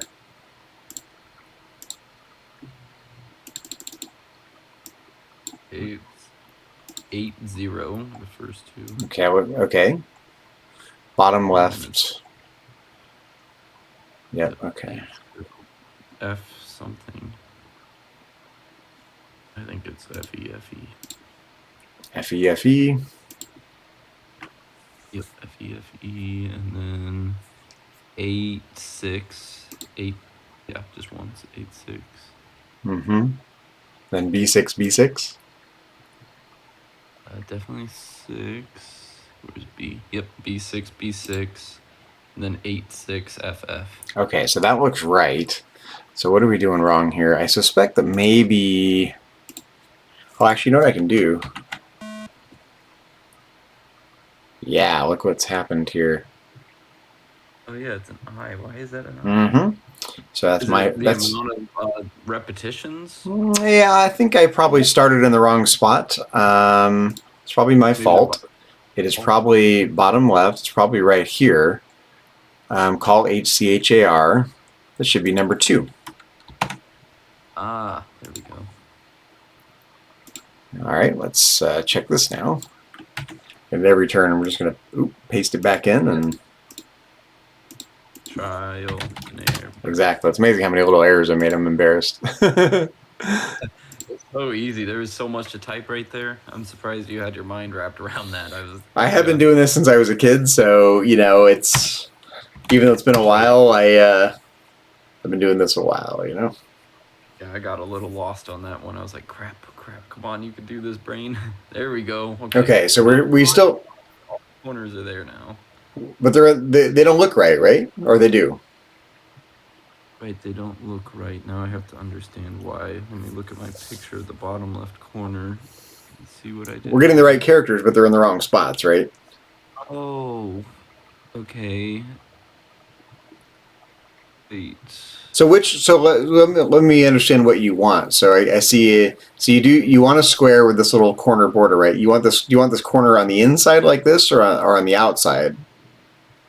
This little. Supposed to be. Let me look at the picture. That corner. So tricky to comprehend. Maybe I did all these backwards or something. That's okay. We can relabel them easily enough, Yeah. I'm thinking that the top left is supposed to be the bottom left. I think that... No, because I think the blue part's supposed to connect on the snake. Okay, so we got a few options here. So, is this one here supposed to be the top left? Which one? The one I'm indicating with my mouse right now? It's like on just the screen part. Which one are you talking about? The bottom right? Like that. Oh, I was looking at my mouse. That's what was confusing me. Okay. The one I'm circling right now with my mouse? Actually, I'm thinking that one might be correct, but maybe the wall pattern is wrong, and maybe the one going up is correct, but the one going is incorrect. Because I think that corner is supposed to be in the middle like that. I think the bottom two corners are actually correct, but the walls are incorrect. I think that might be what it's supposed to be. Well, these are the ones we didn't fix these. So the bottom right are the ones you weren't sure about. Yeah, the bottom right. So let's look at the top left here, because we were sure about those, right? This is the right way that the tiles should look, right? On the top left, and the bottom and the top left vertical looks good, right? Or not? Yes, I think so. It's just that corners needs to be. So which way does it need to go? I'm having a hard time visualizing what your intention is here. The little square should be all the way in the left top corner. Okay, so the little square should be on the outermost corner. Yeah, and then that L-shaped thing connects the two blue snakes. So we have one like that. We have this right here. We just need to rename it. Yes, that corner needs to be flipped. And so the top you're saying the top left and right are switched. Right, it's so confusing. Yeah, that little square should move over to the right, and then that L shape should connect. Well, you're looking at my screen right now? Yeah, that one you're circling. So the one I'm circling in the top right, that should be on the left, right? Because that would mean that the little square is in the top left. Oh yeah, you're right. Yeah. Okay, and those two are backward. Yeah, those two are flip flopped, and the bottom two corners I think are correct, but the walls are incorrect. Right. Well. Yeah, let's fix one thing at a time. Let's switch these top two. Yeah, switch those top two corners. Hi, my love. Hey, my love. I sent you a text, but scratch that because. Oh, I didn't see it. Yeah, I was gonna go to the store, but my blood sugar started to drop when I was almost home. So I'm like, I'm gonna go home and get some juice. Oh, you okay? Yeah, my blood sugar is starting to drop. So I love you. I love you. Gonna do anything for you? Or No, you want me I'm gonna get some juice. I don't have to be doing this right this second. I got it, my love. Okay. I love you. I love you. Okay, so the top left and the top right are switched. Correct. Okay, so top left, top right.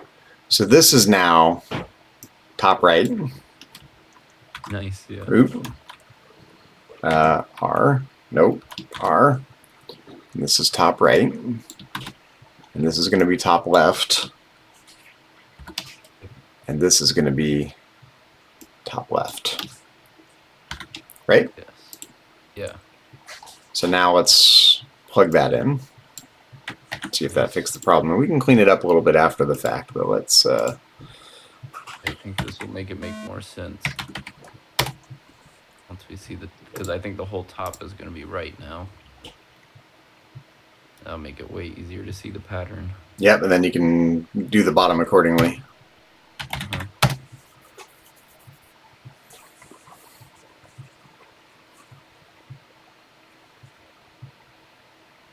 What the... Why? I feel like they changed. What happened here? I thought I would have flipped them. Oh, we didn't change the numbers. So let's just check here. So top right is 97 now. Oh, I see. Whoops. So top left, 90. Top right is 97. Top right is 98, or top left is 98. This should do it. Tricky, huh? Yeah, it is.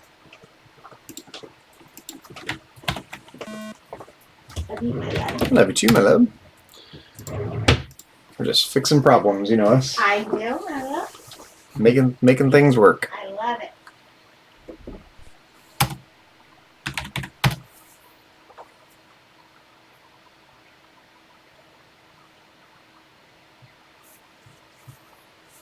Oh, there we go.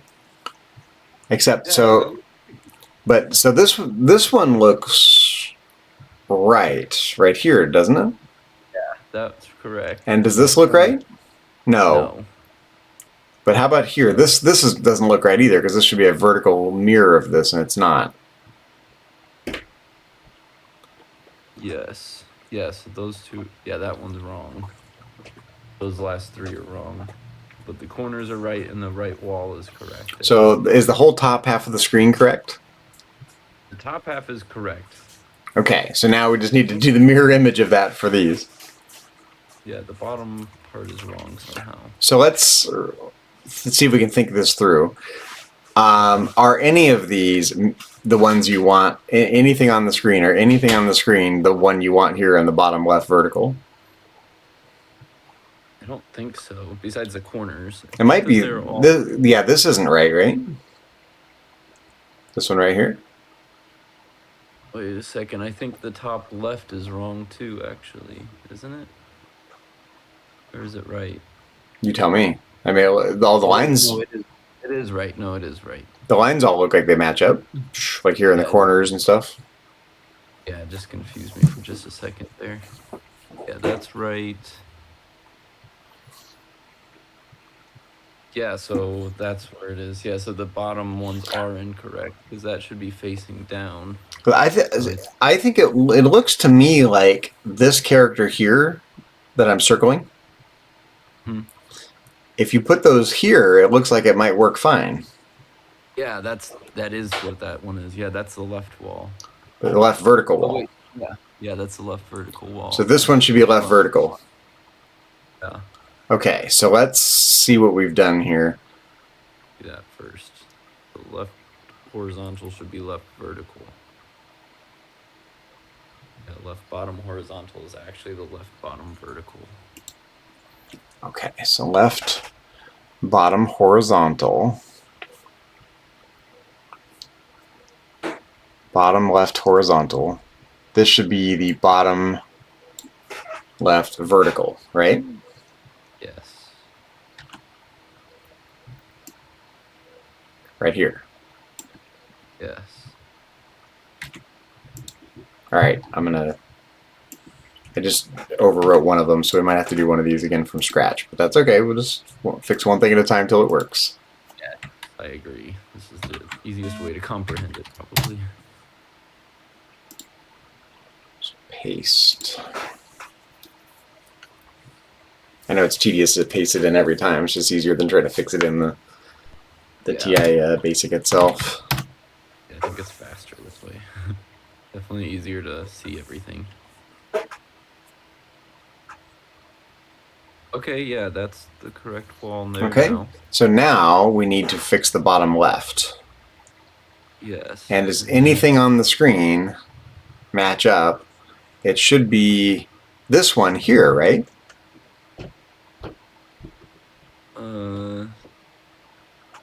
No. Because yeah, it would connect. It would connect with the. No, maybe not. No. Because I think it there needs to be like an upright wave. I might have to draw this one still. Yeah. No. So we'll go ahead and do that now. Yeah. Let me try. So let's draw the bottom left horizontal. Yeah. Yeah, it's easier now that I'm seeing it there. I was doing it wrong on my thing. I hadn't drawn these ones. The bottom left would be this way.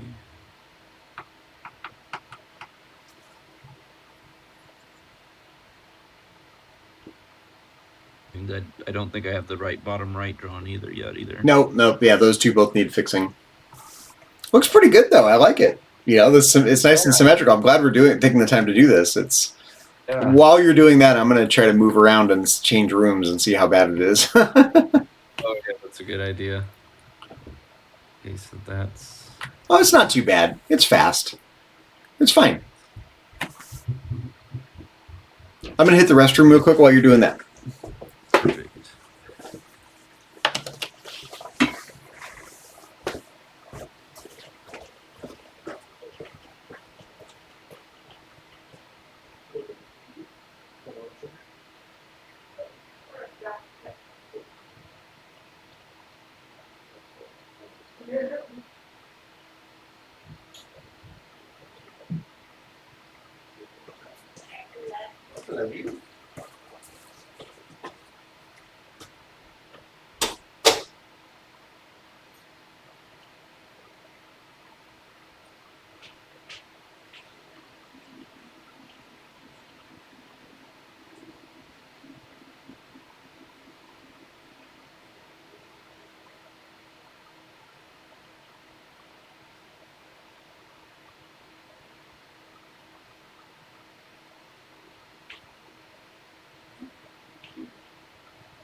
Okay, I'm back.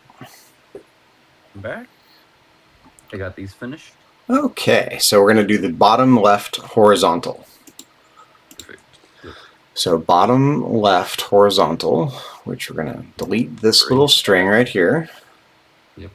FF0, or the first 6. FF06. FF0. Yeah. 06 F6. Wait, FF06. Yep, F6. F6. And then I don't know the next one.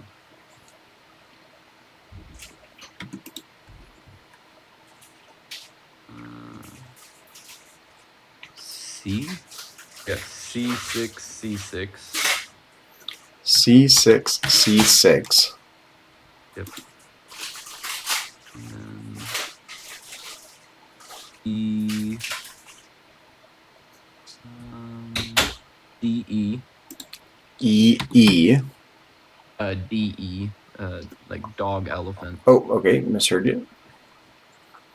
So back, D, E. Oop. Yep. Mm-hmm. There we go. D, E, and then C0. C0. That. FF. Oh, yep. FF. Okay, and that's it. Yep. So let me check the number 1, 2, 3, 4, 5, 6, 7, 8, 10, 11, 12, 13, 14, 15, 16. Perfect. Now we have to work on the bottom right horizontal. Yes. Okay. FF 6 0 6 F 6. I don't know the next one. 6 3, and that's repeated twice. 6 3 6 3. Yep. Then we've got 7 B. I'm sorry. Repeat that. 7 what? 7 B is B. in boy. 7 B. 0 3 FF. 0 3 FF. Okay. Yep. Let's check it. I think that's it. There we go. Yeah, much less confusing when it was actually drawn on the screen.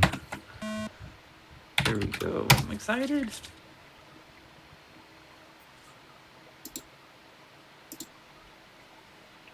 I'm going to change the color of Socrates too. Tired of Socrates being blue. On the next pass here. Let's run this.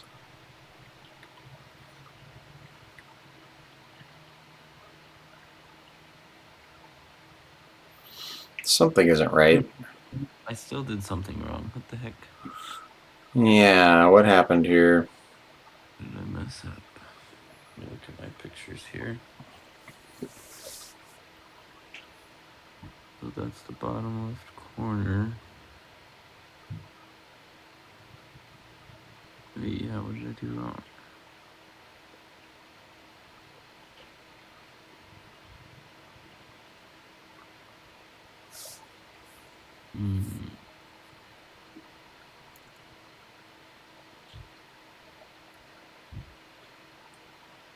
It's okay. It's all part of the fun. Yes. What did I mess up? How did I do that wrong?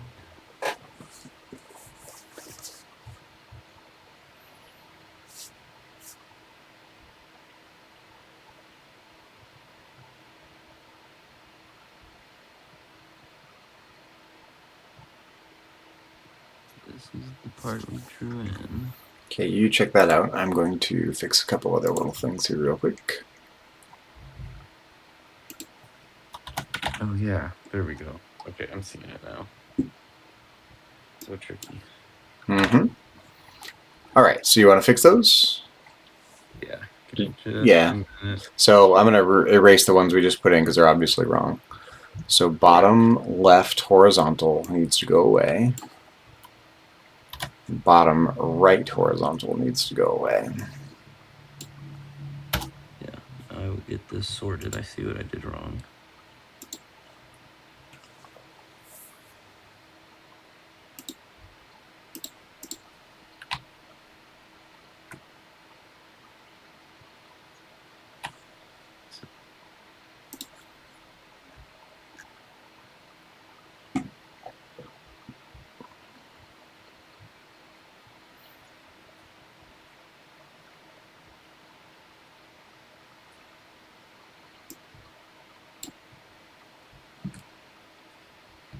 Yeah, now we're on it. This one.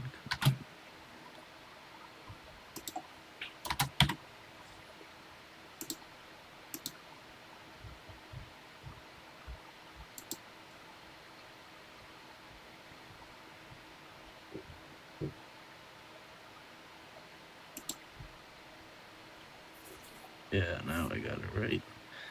Okay, gotta do the second one then.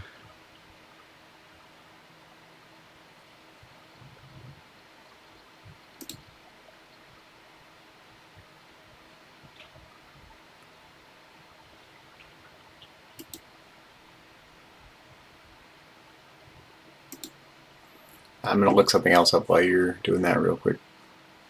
Perfect. Perfect. Yes, okay. I think I did it right this time.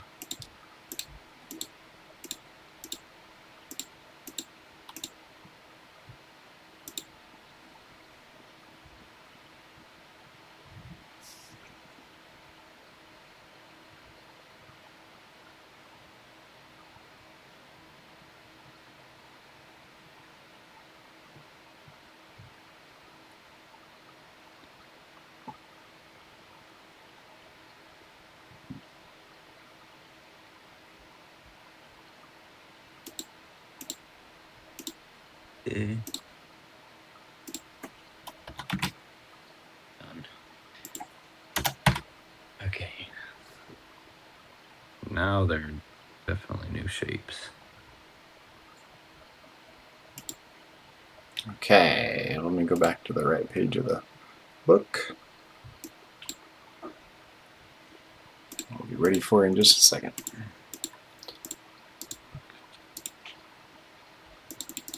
Okay, I'm ready when you are. Okay. So, bottom left horizontal.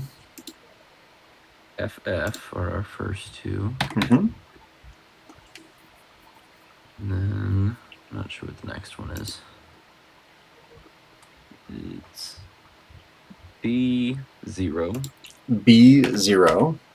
Oh, C0. Yeah, C0. And then D and E. DE. DE. Yep.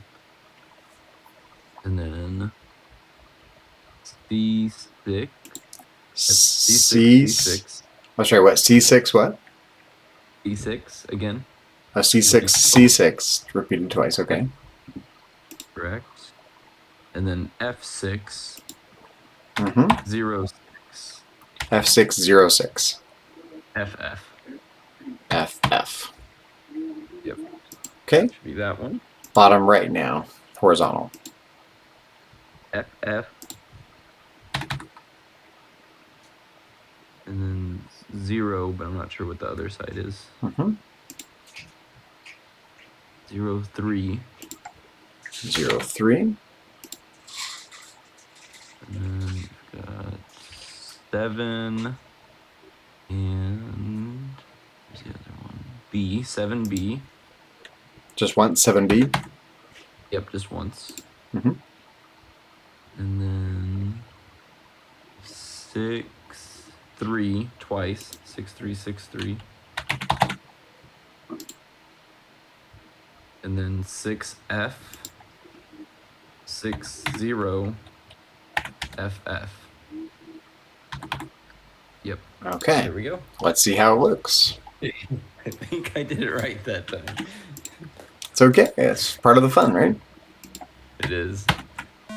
When it pops up and you're like, why isn't it right? I was sure that was right. Then you figure out, it's like, oh my gosh, silly mistake. Yeah, half of programming is just silly mistakes. You know, I mean, it's just this isn't very hard. You can see it's just a lot of places you can go wrong. Mm-hmm. There we go. There we go. Check it out. Matching. There we go. What do you think? Oh, and Socrates is back to white. It was Yep. good. Yeah, I like it. When you play around with different colors or whatever, but yeah, and you can. How did it work floating between screens? I didn't really get to. No, it's fine. Actually, it's pretty fast. See, boom. Oh, nice. Perfect. Yeah, because the I mean, I think because the player is a sprite, it moves pretty well regardless of what else is being drawn on the screen. So Perfect. Yeah, I like it. It's not feeling too busy to me, and it kind of gives more of like a Greek feel. not too bad. Yeah, I like it. Let's save this right off the bat. Save. And let's save this as our work in progress then. Yes. Nice. Yeah, that was more difficult than I expected, but it turned out looking better than I expected also, I think.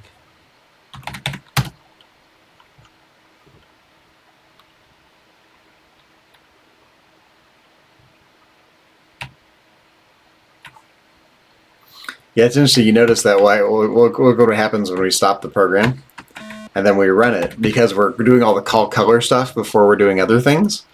It starts to change the colors even before it, like, it erases the screen and things. Yeah. Well,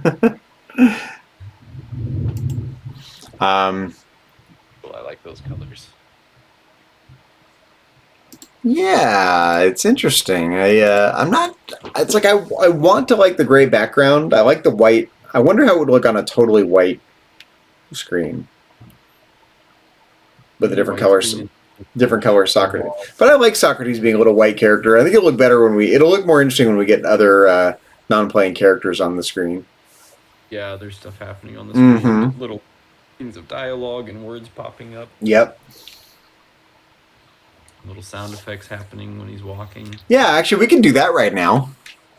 Oh, cool. Let's yeah, let's go check out the call sound routine here. We just need I don't have the different types of sounds memorized off the top of my head. Cool. Yeah. So we'll have to just experiment a bit, but we can get a call sound routine in there, and then we can mess with it whenever, you know. Cool. We just need to do it every time he takes a step, essentially. Yeah. Call sound. So periodic noise, probably a white noise sound. Periodic noise is like, and you know, we want more of a shuffling sound. Yep. So -5, -6, So let's figure out where to put it. So begin player movement. Anytime movement's allowed. Yeah, it's where we actually do the movement. Player move right here. Yeah. So let me think about this for a minute. So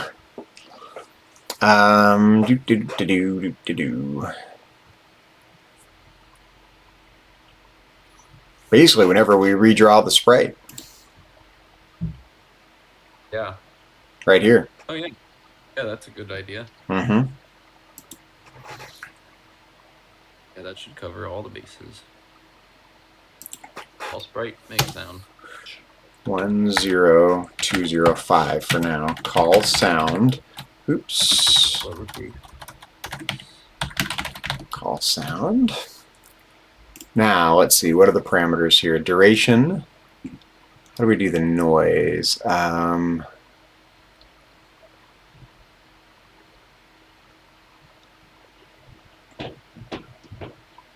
Oh, duration, then frequency, tone, or noise, the noise value, and then volume. Okay.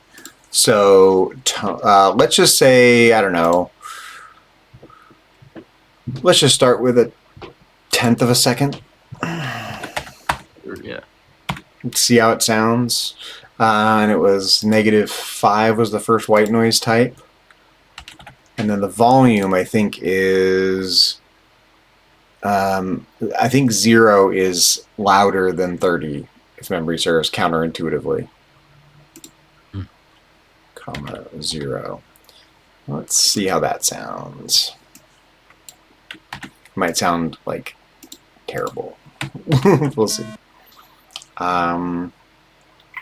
New. This is exciting.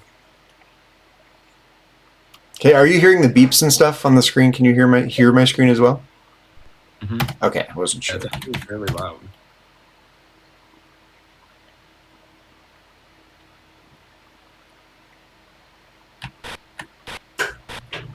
Oh, okay. Ooh, what's the problem?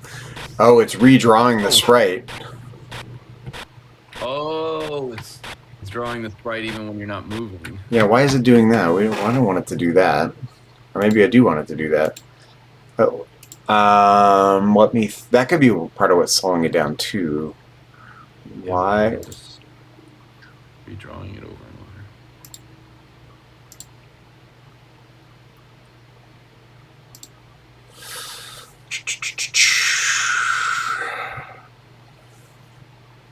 So let's see.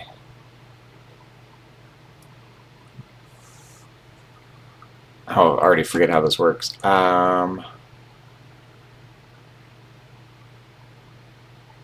Go sub 11,000. Oh, that's only when it changes the screen. Otherwise, update the.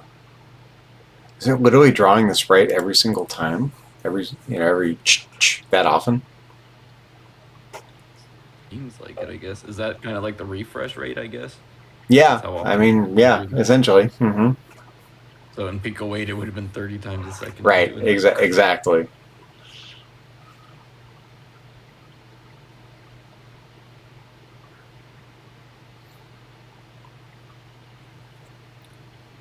So that's so weird. Let me think here, because move player. Yeah, I guess if it has to draw it that many times, maybe just putting it with the actual movement. Yeah, but I'm not sure why it's redrawing the sprite that many times. Like, I mean, I don't want it to do that, you know. Okay. So I need to. That might be a problem for next time, but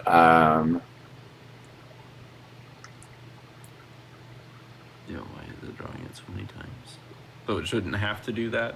It should be able to just draw it the one time. well, I think if what we probably need to do is, you know, if the joystick value is 0, 0.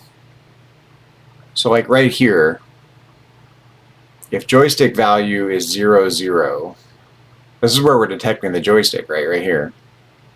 Yeah. Actually, where are we detecting the joystick? Call joist. Where's the call joist routines? I just saw it. It's up higher. Or Oh, right here. there was there, yeah. Yeah, so probably what we need to do is if nothing is happening, we need to skip all the movement stuff. Yeah. Because right now we're detecting the joystick, we're calculating all the positions. So we need to say if, you know, right after we detect the joystick, and maybe it's fine to detect the player position.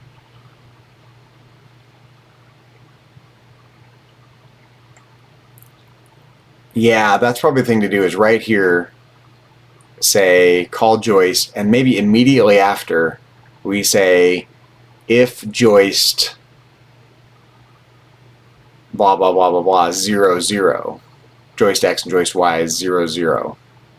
In other words, if there's no movement happening, don't even bother doing any of this stuff.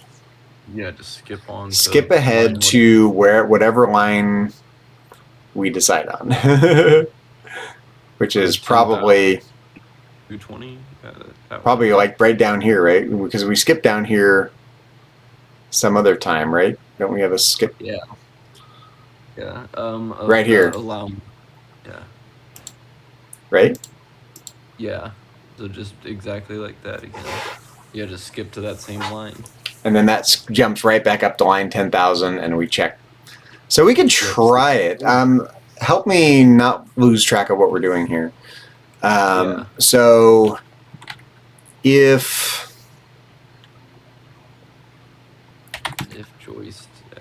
joist X equals 0 and joist Y equals 0,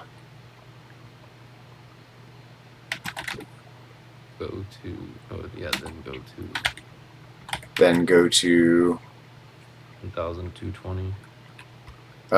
These lines are going to be too long.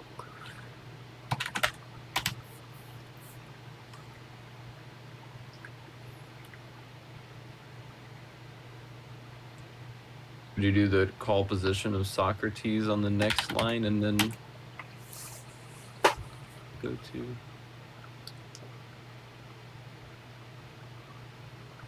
Yeah, maybe. So you know what I want to do? I wish there was a way to highlight this. Can I change the color of this?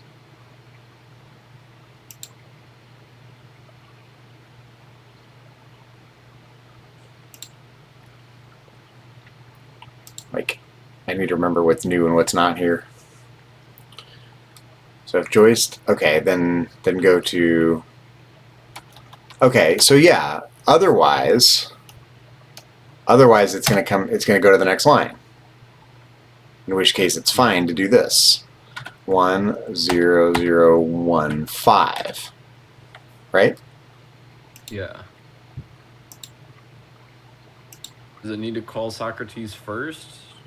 Have him in a position? Or will that still be redrawing him every time? No, because what's going to happen now if the joystick is not being moved, if it's just static, then we're going to skip all the way down. It's not even going to bother trying to grab Socrates' position. I think this will work. Yeah, it'll just be waiting until the joystick does something to activate going through that section. Let's see how badly I screwed it up. It made everything faster and better. It might actually. It's not doing anything until the joystick. Oh, we gotta paste it in here. Hold on here. Paste.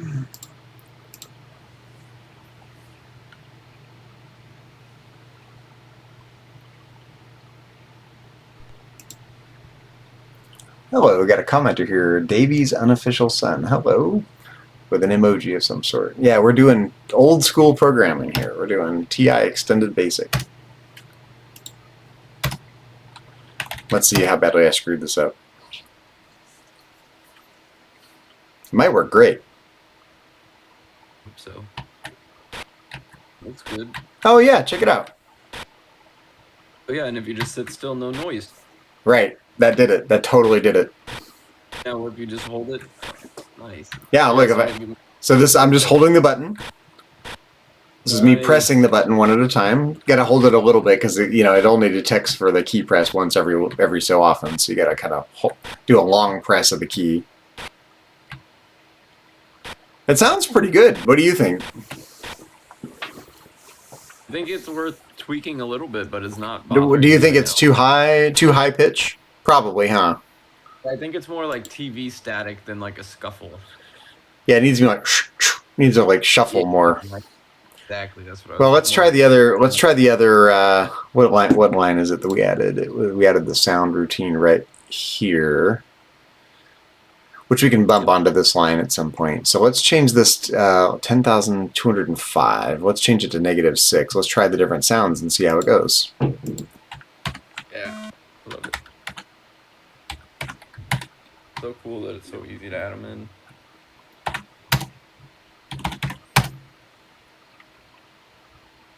I don't remember what these all sound like, so I'm going to rediscovering this as we go here. That's already better. It is better, isn't it? Yeah, let's hear. Do you think it's too long? Do you think it needs to be longer or shorter? I think it just needs to be quieter. Oh yeah, we can change the volume. Yeah, I think if that was a little bit quieter, I'd actually really like that one. Yeah, watch this. We can change this to 15. Oh yeah, that'd be right in the middle. So it's kind of a quiet little. Yeah, we might as well check out all the static sounds real quick. Maybe a little louder than that, but yeah, I like that. You don't think it's too long of a? Don't think it needs to be shortened up at all? Not so far. I want to. Let me try a little experiment here. Yeah. Maybe turn the volume up just a bit. Oh yeah. Let's just check the length first. Yeah.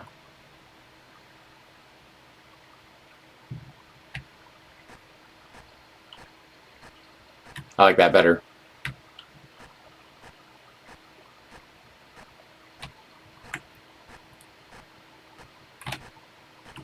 You're right. It's a little too soft. But it's hard to tell because I'm on an emulator. We'd have to plug it into the real system and see what it's like. And everyone's TV volumes are going to be different and whatnot. So yeah. Let's try the other sounds. You're right. Let's see if we like them better or worse. Yes. So far, I definitely like 6. Oh my God. Yes, my love. Amanda will not be home for dinner tonight. Oh, okay. I'm just going to make myself a sandwich. Oh, we can do sandwiches. Yeah, want to do that? Yeah. We already have a bottle of the sandwich stuff. Let's just do that. Exactly. Easier. Do you mind if I use the croissant? I don't mind. I'm just going to make the sandwich right now. Okay, we're going to be done within the next 20 minutes probably. Yeah, no worries. Yeah. I love you. I love you. I'm going to close this in case I turn the TV on, okay? Okay. I love you. I love you. Enjoy.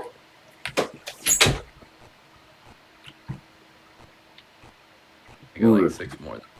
I can't tell though. It's almost too low, isn't it? Yeah. Maybe turn the volume up just like 5 more. Mm-hmm. Which is weird that it's actually down. It's weird that it. It's a lot of weirdness in to TI Basic, Extended Basic.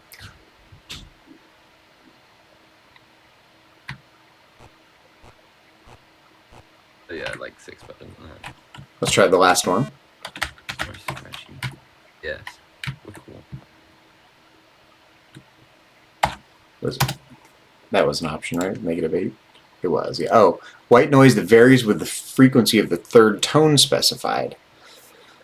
Oh, yeah. So it's designed to be kind of a noise, but a frequencied noise, if that makes any sense. Of that you incorporate into music. I don't think you can play it on its own. I think it has to be. You have to have 3 other tones, and then you can play -8. So, yeah, it's -5, -6, -7 are our choices.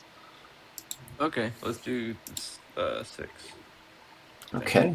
That's my choice. Or my vote. There we go. That's what I'm looking for.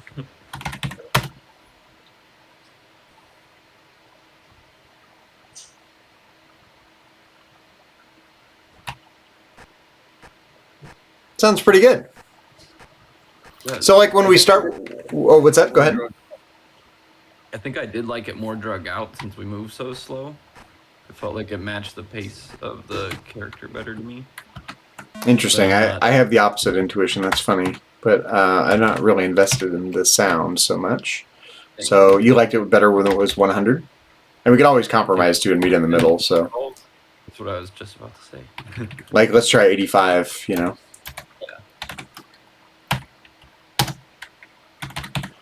And again, this is an emulator, so we'd want to check it on the real system at some point, which is going to be fun to type the whole thing into a real system. It is. That sounds pretty good. I can live with that. It does. Yeah, maybe just a little bit quieter again. You know, one thing I like about it, it actually, because the movement's pretty slow because it's doing a lot of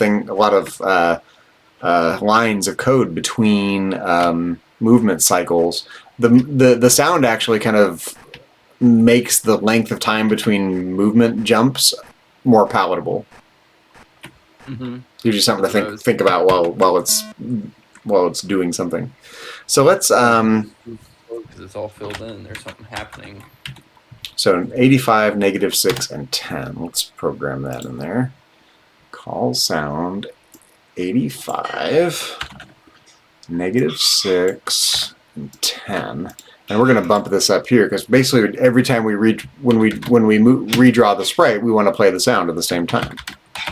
Yes.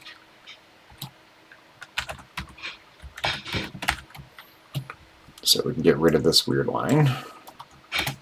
It'd be fun to play with that a little bit more at some point. Oh yeah, we're just getting it working. We're gonna tighten this up a lot. Yeah. For sure. So let's paste this in again. It's so cool. I love how fast we just got some sound happening now. Yeah, I mean, that's my point. Like in old computer systems, certain things were easier than any modern languages, and vice versa. And some things are way easier in modern languages than these old systems, of course. But can we do a little sound when we walk through a door? Yeah, like what? I don't know, like a beep or something. Just any sort of. What do you think it could sound like? I think some sort of sound going through a door could make it. Yeah. It'd be interesting to come up with like a door sound, like a chunk, like I don't know, like a door opening or closing. I don't know. Oh, that would be cool. Yeah. I don't know what kind of sounds. Let's try a beep though. Yeah, let's just try like some sort of beep. So I have to kind of think through where to put it. So the movement code. When do we iterate the map? Right here. No, right here. Then, so we change the map. We go draw the borders. And then we draw the sprite and play the sound. So it's when we iterate the map, probably, but probably right here when we redraw the screen, right? Yes. Okay, That's what I so, was thinking. yeah, I think so too. So right when we clear the screen and start to draw the borders, we should play a sound. Yeah. Yeah, that would probably be the right spot there. So call sound. I don't know. I don't know either. Let's try the same duration. It's probably too short. Let's try 440 hertz, and let's try the same volume of 10. That's a low A, or I think it's an A below middle C. I think somewhere in there. Let's try it.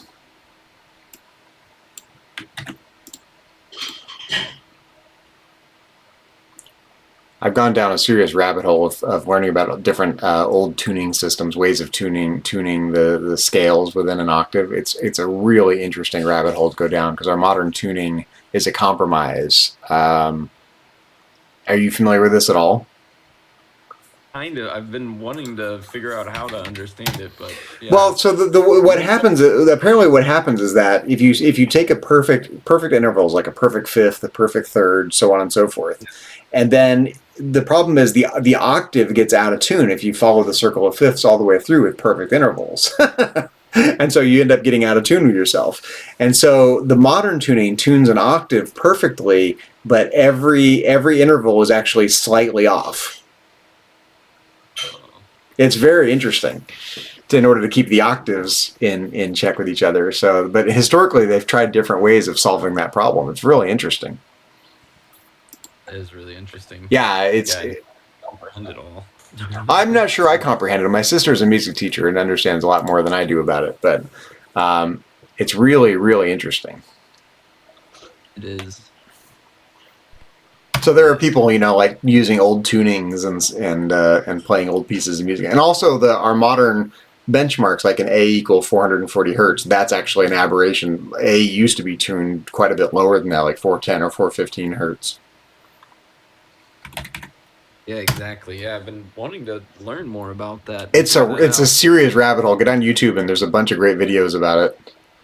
Okay, so we got a beep right off the bat. So let's so when we change screens, we should get a beep. That's cute. Actually, that's not too bad. Yeah, that adds another layer too. Yeah, I like that. Well, it's little things we can do to make it feel more alive, Uh-huh. The beep's not bad. I like it. Just to let. Wait, did it not happen? It didn't do it that time. But it did it that time. Why didn't it? Again to the Oh, it did. Maybe it glitched or something. I don't know. Maybe it was making a sound. They call. Yeah, that's weird because it should happen. It shouldn't skip it. Yeah. Every time we clear. Maybe we were just talking and we missed it. Yeah. Because it has to redraw the map, so obviously. That's actually pretty cute. I can live with that. That's cute. Let's leave it in for now. Yeah. I like it. And then when we started dialogue, we can play another little do sound effect or something. We end the dialogue, we go, to end the dialogue or something. Yes. So I'm curious though, because let's see how much memory we're using. Size. We didn't chew up that much. It's less than if you notice, it's less than before, but we didn't. We added quite a bit today, and we didn't use that much. Yeah, I think we used. It's maybe about 800 or 900 bytes compared to what it was. In fact, I have a screenshot of last time. Yeah, I think we were like 32. I've taken a bunch of screenshots since. Give me a second. So I have a zillion screenshots. I'm always taking screenshots of while I'm playing World of Warcraft. So and all this other stuff I'm working on right now. So give me a second. It'll literally take a minute for it to.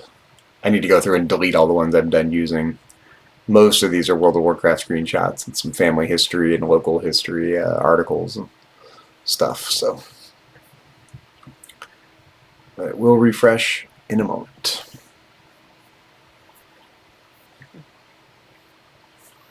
Sometimes it helps if I do this. Change directories and then go back.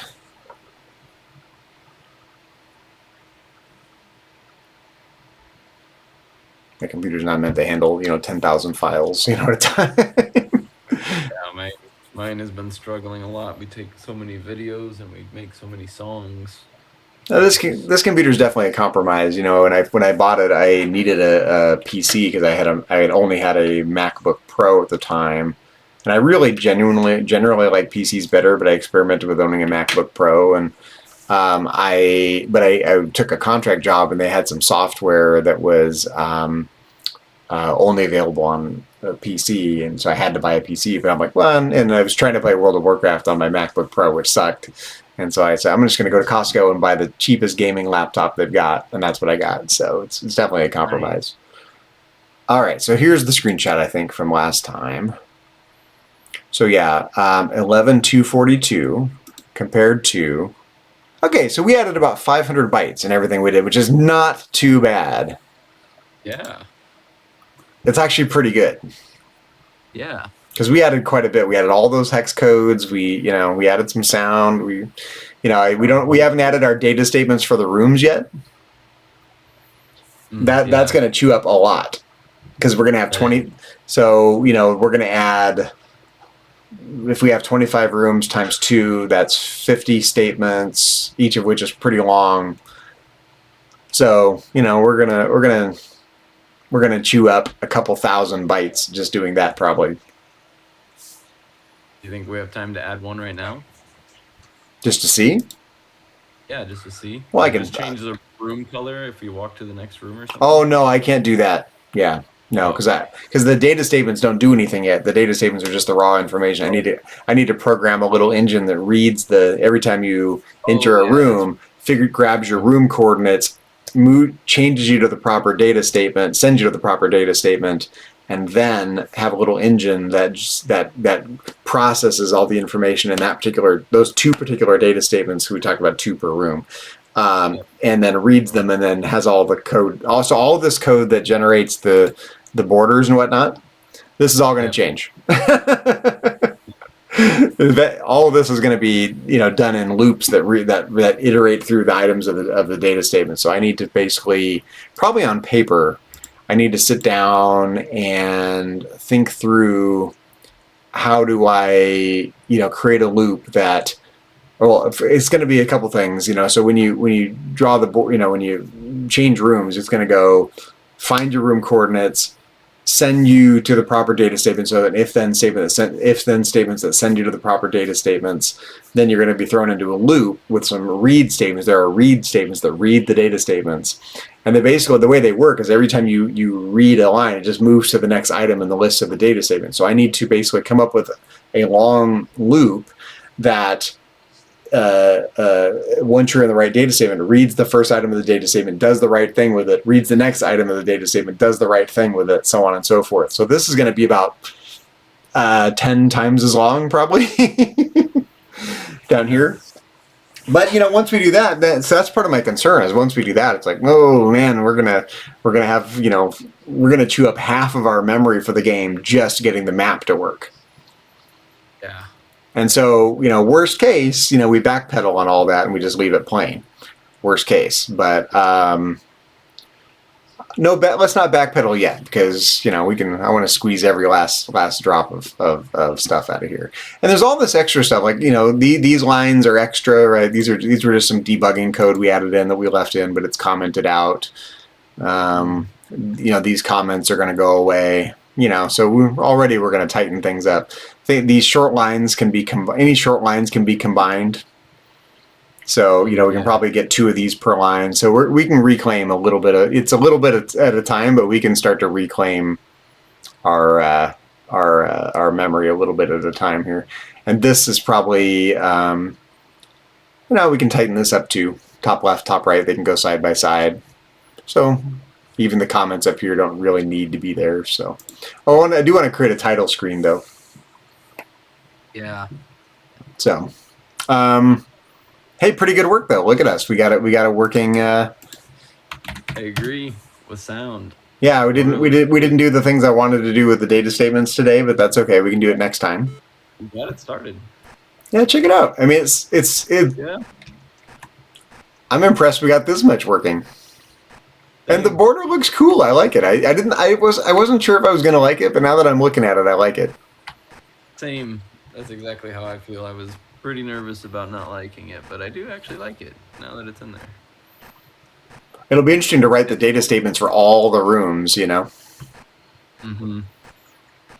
But the nice thing is, once we create the code for it, you know, we can just start changing them one at a time. We just literally just start changing the numbers, and the map will change as we change the numbers. You know, we don't have to do very much to change all the borders and colors and where the non-playing characters are. It's gonna be so cool. It will be cool. Yeah. It looks good. I like it. I like how much detail you can actually get in little spaces. Yeah. Good idea. And of course, this little map X, map Y is just a little debugging code so we can make sure that it's keeping track of the map locations correctly while we're working on the game. So that's what's happening there. See someone watching still, I believe. If you're still watching, I'm not sure if you're still watching, but if you're still watching, that's just debugging code. So this is an open world exploration educational game about Socrates in ancient Athens, and each room is going to correspond to a different area. Like a location from one of Plato's dialogues, and you're going to carry on a tiny little snippet of very condensed dialogue from Plato's dialogues, and then move on, all of which culminates in Socrates' execution by Hemlock.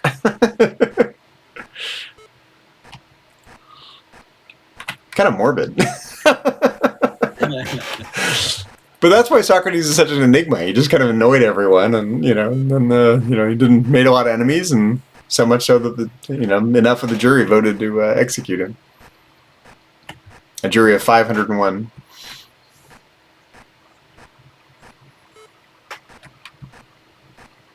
Yeah, it works. It works pretty solid. You know, there's no problems. I like the sound effects. It works pretty well. Same. It's a little slow, but everything in BASIC is slow. You know, there's no way to speed this up other than tightening the code.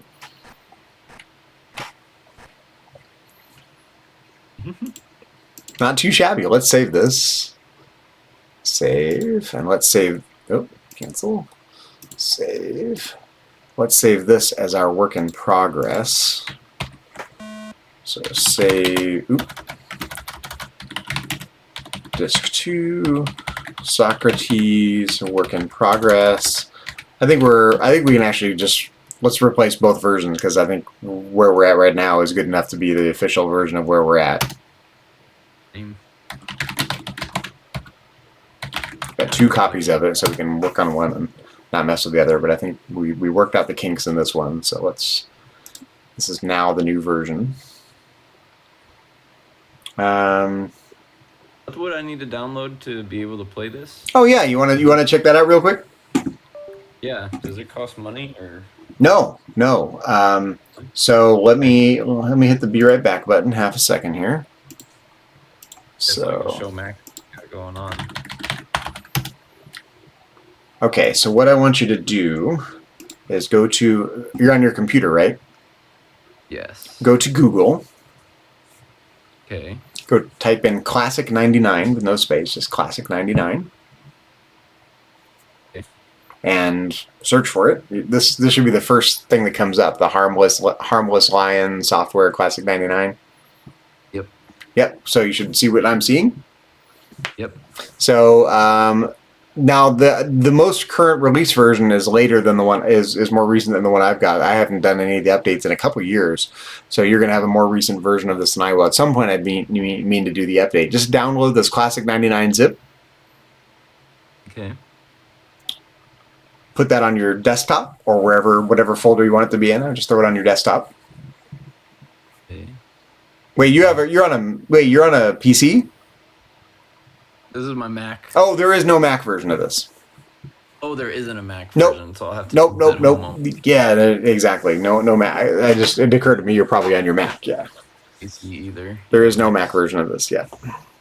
Oh, okay. Yeah, we don't have any PCs here. So yeah, just delete that file.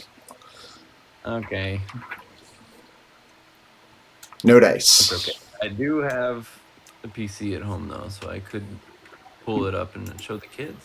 Yeah, so it's called Classic 99. Just basically just unzip it, and then inside the folder, I've done a little bit of work on mine here, but so here's my Classic. All I've done is I had a zip file and I unzipped it, and inside that there's a bunch of I think I had to create these folders for the disks, so there's a little bit of setup you need to do. So on this disk, it's a virtual disk with all these program files that I've saved on here. I think you have to do a little bit of setup if memory serves to assign the drive, the virtual drive. Like when I say save to disk 2, you have to map that to a folder inside this folder somewhere. So there's a little bit of setup to. We could walk through that together at some point when you're on a PC. It's not too hard, but it's you have no context, right? So A, you never had one of these old systems, and B, you don't work on a PC very much, and so we'll just let's just do it together when you're on a PC. Yeah, that'd be perfect. Yeah, because the way you just explained it, let me understand it better than I think I've understood it before. So I was like, oh, this is pretty simple now. The way you just said it. Yeah. Now, in reality, when on the old system, when you say save to a disk, it would be an actual physical disk, and then the folders wouldn't have, the files would have names, but it wouldn't be formatted like on a modern PC. It's the emulator emulates the old system, but they take some liberties with how it does file management, I believe. But in reality, very few people had disks. Most people just had a cassette player, and so you wouldn't type disk 2, you'd type save or old CS1 for cassette 1, and you'd save it onto cassette and load programs by cassette. That's how I used to do it when I was a kid. So that's why we're going to sell this on cassette when we're done with it.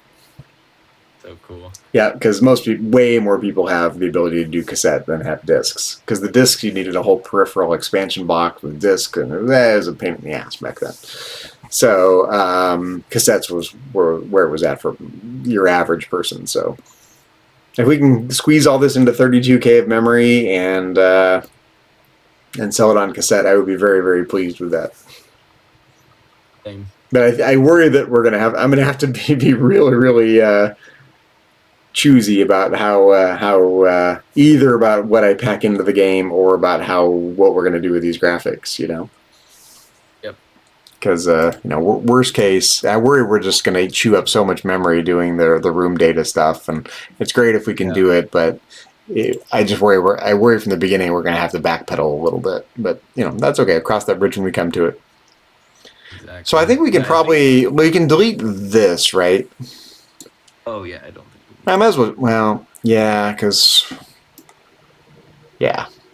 well, I don't know, because let me leave it for now, because if we're gonna have, if you think that I guess I was thinking that it might be, well, maybe let me think, because maybe we can come up with another room pattern, like a wall pattern that looks more outdoorsy. Okay, yeah. I have the that zipper one. That zipper one could look kind of. Oh, in the email? Yeah. This one here? Tees. Oh, that could be. That could looks like little Greek temple, like little miniature Greek temples. I don't know. Yeah. I can see that. But same thing. Like we'd have to rotate them, and right. Yeah, if we did it in green and brown outside, it could feel like trees, or green and blue. I mean, I don't know. Yeah, but that's true, because I have to. In a perfect world, we'd have enough memory where we can throw a graphic onto every screen as well, like a little Greek temple, little trees, a little flowers, a little whatever. So I want it to feel like you're in ancient Greece, and it's weird because the way we picture ancient Greece is not the way it probably really looked. We picture this kind of marble-esque, pure white kind of, and that's just not how it looked, and on the other hand, it's a game for modern people, so you want it to meet their expectations a little bit as well. So probably whatever we do, if we make a little Greek temple to put on the screen there, or outside of a courthouse, it's probably going to look more marble-esque, and then take some liberties with some of the other stuff, so. But I want to set it up so we can customize everything, so we can plug in different character numbers for the different wall borders and put that in the data statements and whatnot. And for judicious, we can pack it all into those data statements and have it not eat too much memory up. But if we start going hog wild or going ham, as the young people say on it, then we're going to run out of room. We won't be able to, we'll have a great map, but we won't be able to do anything in it. I want to focus on getting the dialogue. I feel like just that one border and like changing the colors and stuff will already have a pretty nice feel to it with the different sounds. Yeah, likewise. Well, what I was thinking is, so next time I want to work on implementing some data statements, and then if I start working on and I might have to do it on paper beforehand. Start working on paper. Oh, excuse me. I want to, because I can start building things in, because I can go, draw the border, go through the data statement, draw the borders, set the colors, draw the borders, draw the non-playing characters. If they have dialogue, draw a little question mark above them or an exclamation mark, whatever we're going to do. And we can start laying out the map. But I want to see how big that engine's going to be, because every one of those things. So we're going to have a giant loop essentially. It's going to go. You're basically going to go, okay, go into the loop. If you're in a certain room, go grab the right data statement and then start going through the loop. Loop number, first time through the loop, it's going to be grabbing the screen background color. Second time through the loop, it's going to be grabbing the map foreground and background colors. Third or fourth or fifth time through the loop, it's going to grab the location of the non-playing characters and their colors, and just every loop is going to have a different piece of information, and then the statements that generate that room. So building the room is actually going to be quite an endeavor, and I'm worried about a couple things. One, how much memory it's going to take, and two, how slow that's going to be every time we change rooms. Yeah. So it's all to be determined. In a perfect world, we still have enough to make an interesting, batch of dialogue around the map, having done all that. But we can start experimenting. Like, what does it look like to have should it be a little yellow question mark or a little yellow exclamation mark? What's the best way to indicate that a player is ready to chat with you? Either or both. I think, it's a nice little nod to World of Warcraft, too, to use a little exclamation mark or question mark above the... I like that. I do too. You play it a lot. So I do. It's fun to bring all these different threads of my experience, computer history and philosophy history and my World of Warcraft gaming, and combine them together into something kind of new. New and old. World. It is. It is pretty new. Yeah. Well, pretty good work. I mean, I like the shuffle sound effects. I like the beep. I like the wall borders. We got everything looking right. Can we try turning off one of the doors? Yeah. Yeah. Good. We meant to do that, didn't we? Yeah, I just thought about that a second. Sure. Let's find our door code here. Where are the doors? Right here. Line 60. So line 60. So which one do you want to turn on or off? Maybe all of them. Let's just turn them all off. Let's leave the bottom one. Let's pretend it's the starting screen and we only have one way out. Yeah, let's do that. So left door is going to be 0. Right door is going to be 0.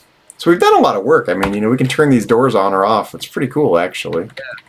Yeah. Top door is 0. Anymore.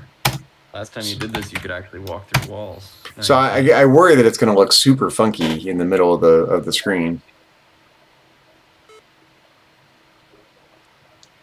It's not too bad. I can live with that. Funky.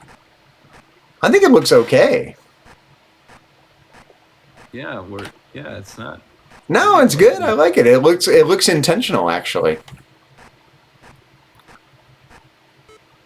Nice job on the designs, and everything. It all lines up, so it's all good. I can live with that. I do think I like it. It's actually not bad. I like it too. I'm totally fine with that. Here, let's turn off let's So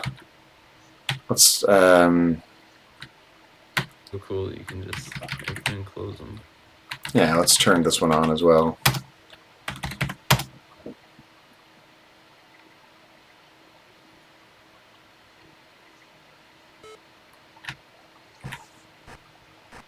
That's so cool. And it works, you know. It does. Yeah, I could live with that. That looks good.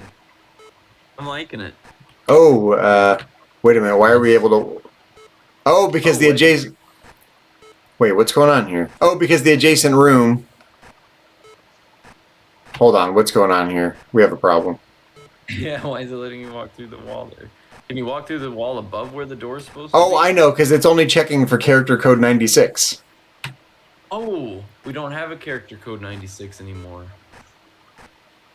Right. It's just Socrates now. Right, so that's why it's letting us walk through the walls. Oh crap, we have a lot of character code. Yeah, well, that's the thing. So right here where it says wherever the checking is, yeah, see how you change one thing, got to change a bunch of other stuff. Allow or disallow movement. So right here, this has got to change.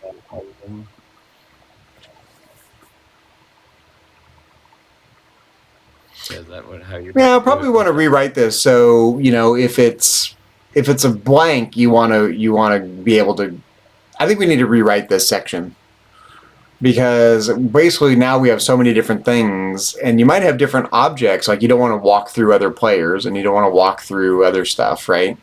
So we probably need to, rather than disallowing movement on a specific character, we need to allow movement based on a specific character, namely a space, and then disallow movement if it's anything but. Okay, yeah. So this, I think, is probably all going to have to change right here. Yeah. But you came up with a magic line that skips stuff. So go to, you know, if movement is allowed, then, or if movement is allowed, yeah, or disallowed, then go here. And if it's allowed, then let it continue. So this, I think we just rewrite this section here next time. Yeah. Because otherwise, the problem is we're going to have if joystick equals -4 and left character value equals 96, or left character value equals 97, or 98, or 99, or, you know, that's just going to be too convoluted. So we just need to allow it if it's a space, and if it's not a space, don't allow it. Yeah. Yeah, if there's no character in front of it. Because we only plan on having one type of wall, and now we've got 8 types of walls. Yeah. We did not realize that was going to be so many Yep. different So that's okay. So I think we're still done for today because I got to go have dinner. But I think this section we'll just rewrite to make it the inverse. We'll check, you know, if the left character value is a space, then allow the movement. Otherwise, disallow it and skip ahead. Perfect. We'll figure it out. You know, we can comment this out and write a new version of it. Yeah. And I don't think we need to change anything else because, you know, basically, if movement is not allowed, we just skip all this stuff, and if movement is allowed, we get thrown into this. We literally just need to rewrite these 4 lines, probably these 5 lines. Yep. Yep. To fix that. Yeah. Didn't even think about that. Yeah. Did it first, but I totally forgot. I was like, we're gonna have to change that. But whenever you walk through the wall, I was like, what? How? I'm so confused. I'm gonna and probably want to do a little renumbering here too next time, just to keep things. You know, that's the downside about line numbers. Every time you make a change, you gotta redo all the lines. Yep. I'll save this though where we're at. Well, good work today. That's so crazy.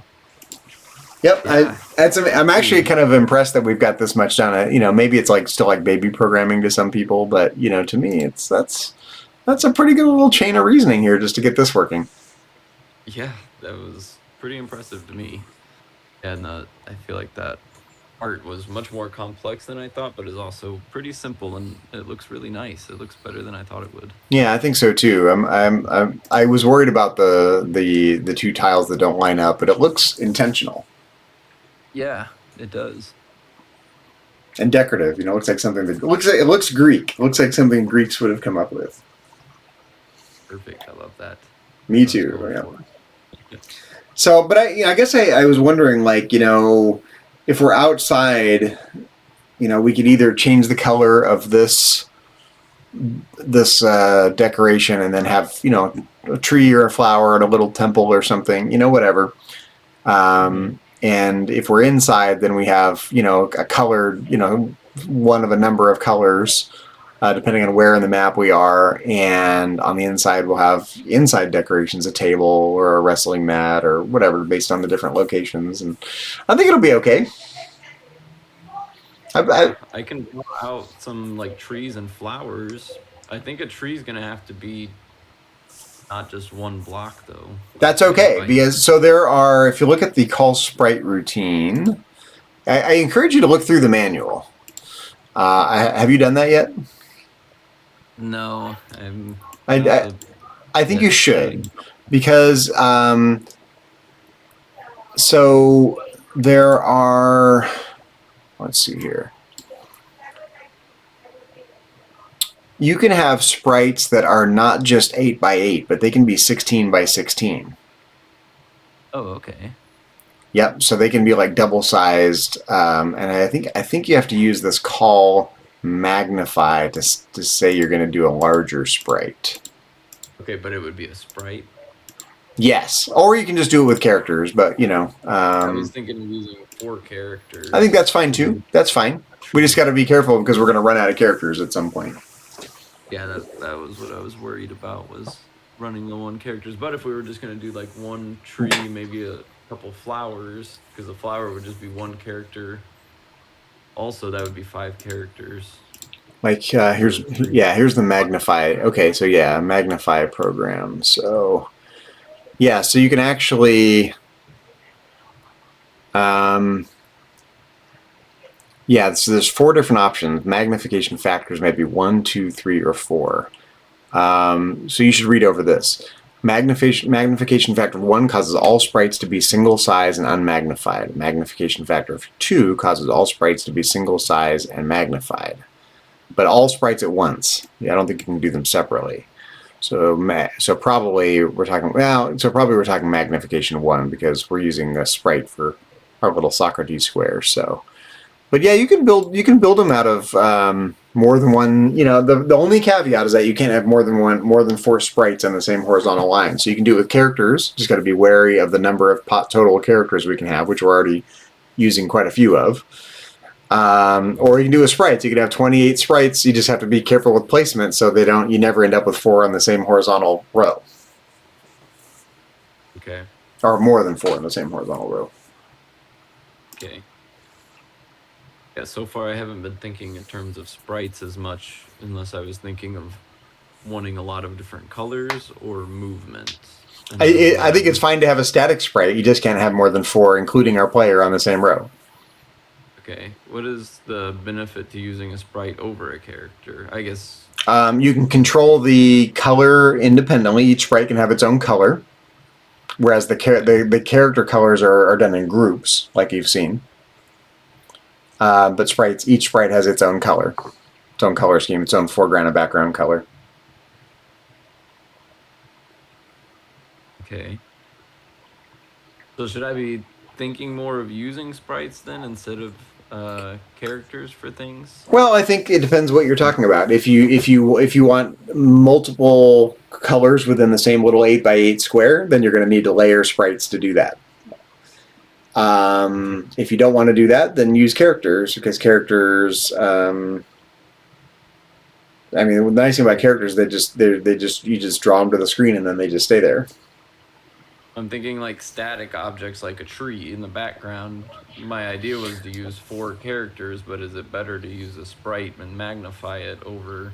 Well, I guess it's probably better to use characters, because right now what we're doing to see whether you're able to move is checking the adjacent characters. Yeah. So I would say probably characters are the way to go.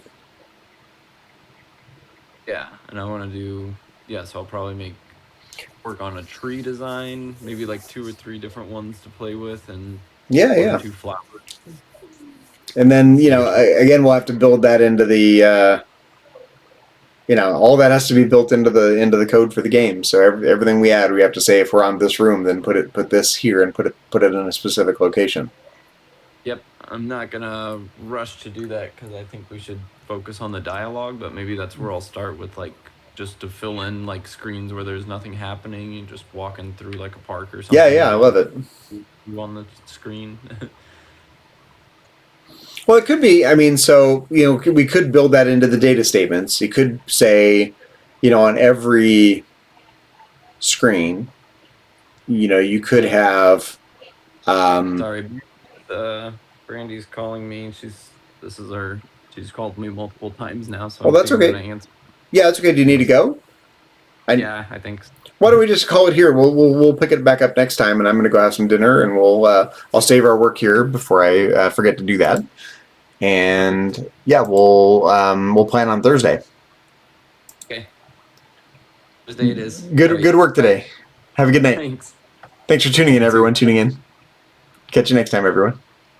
Bye-bye.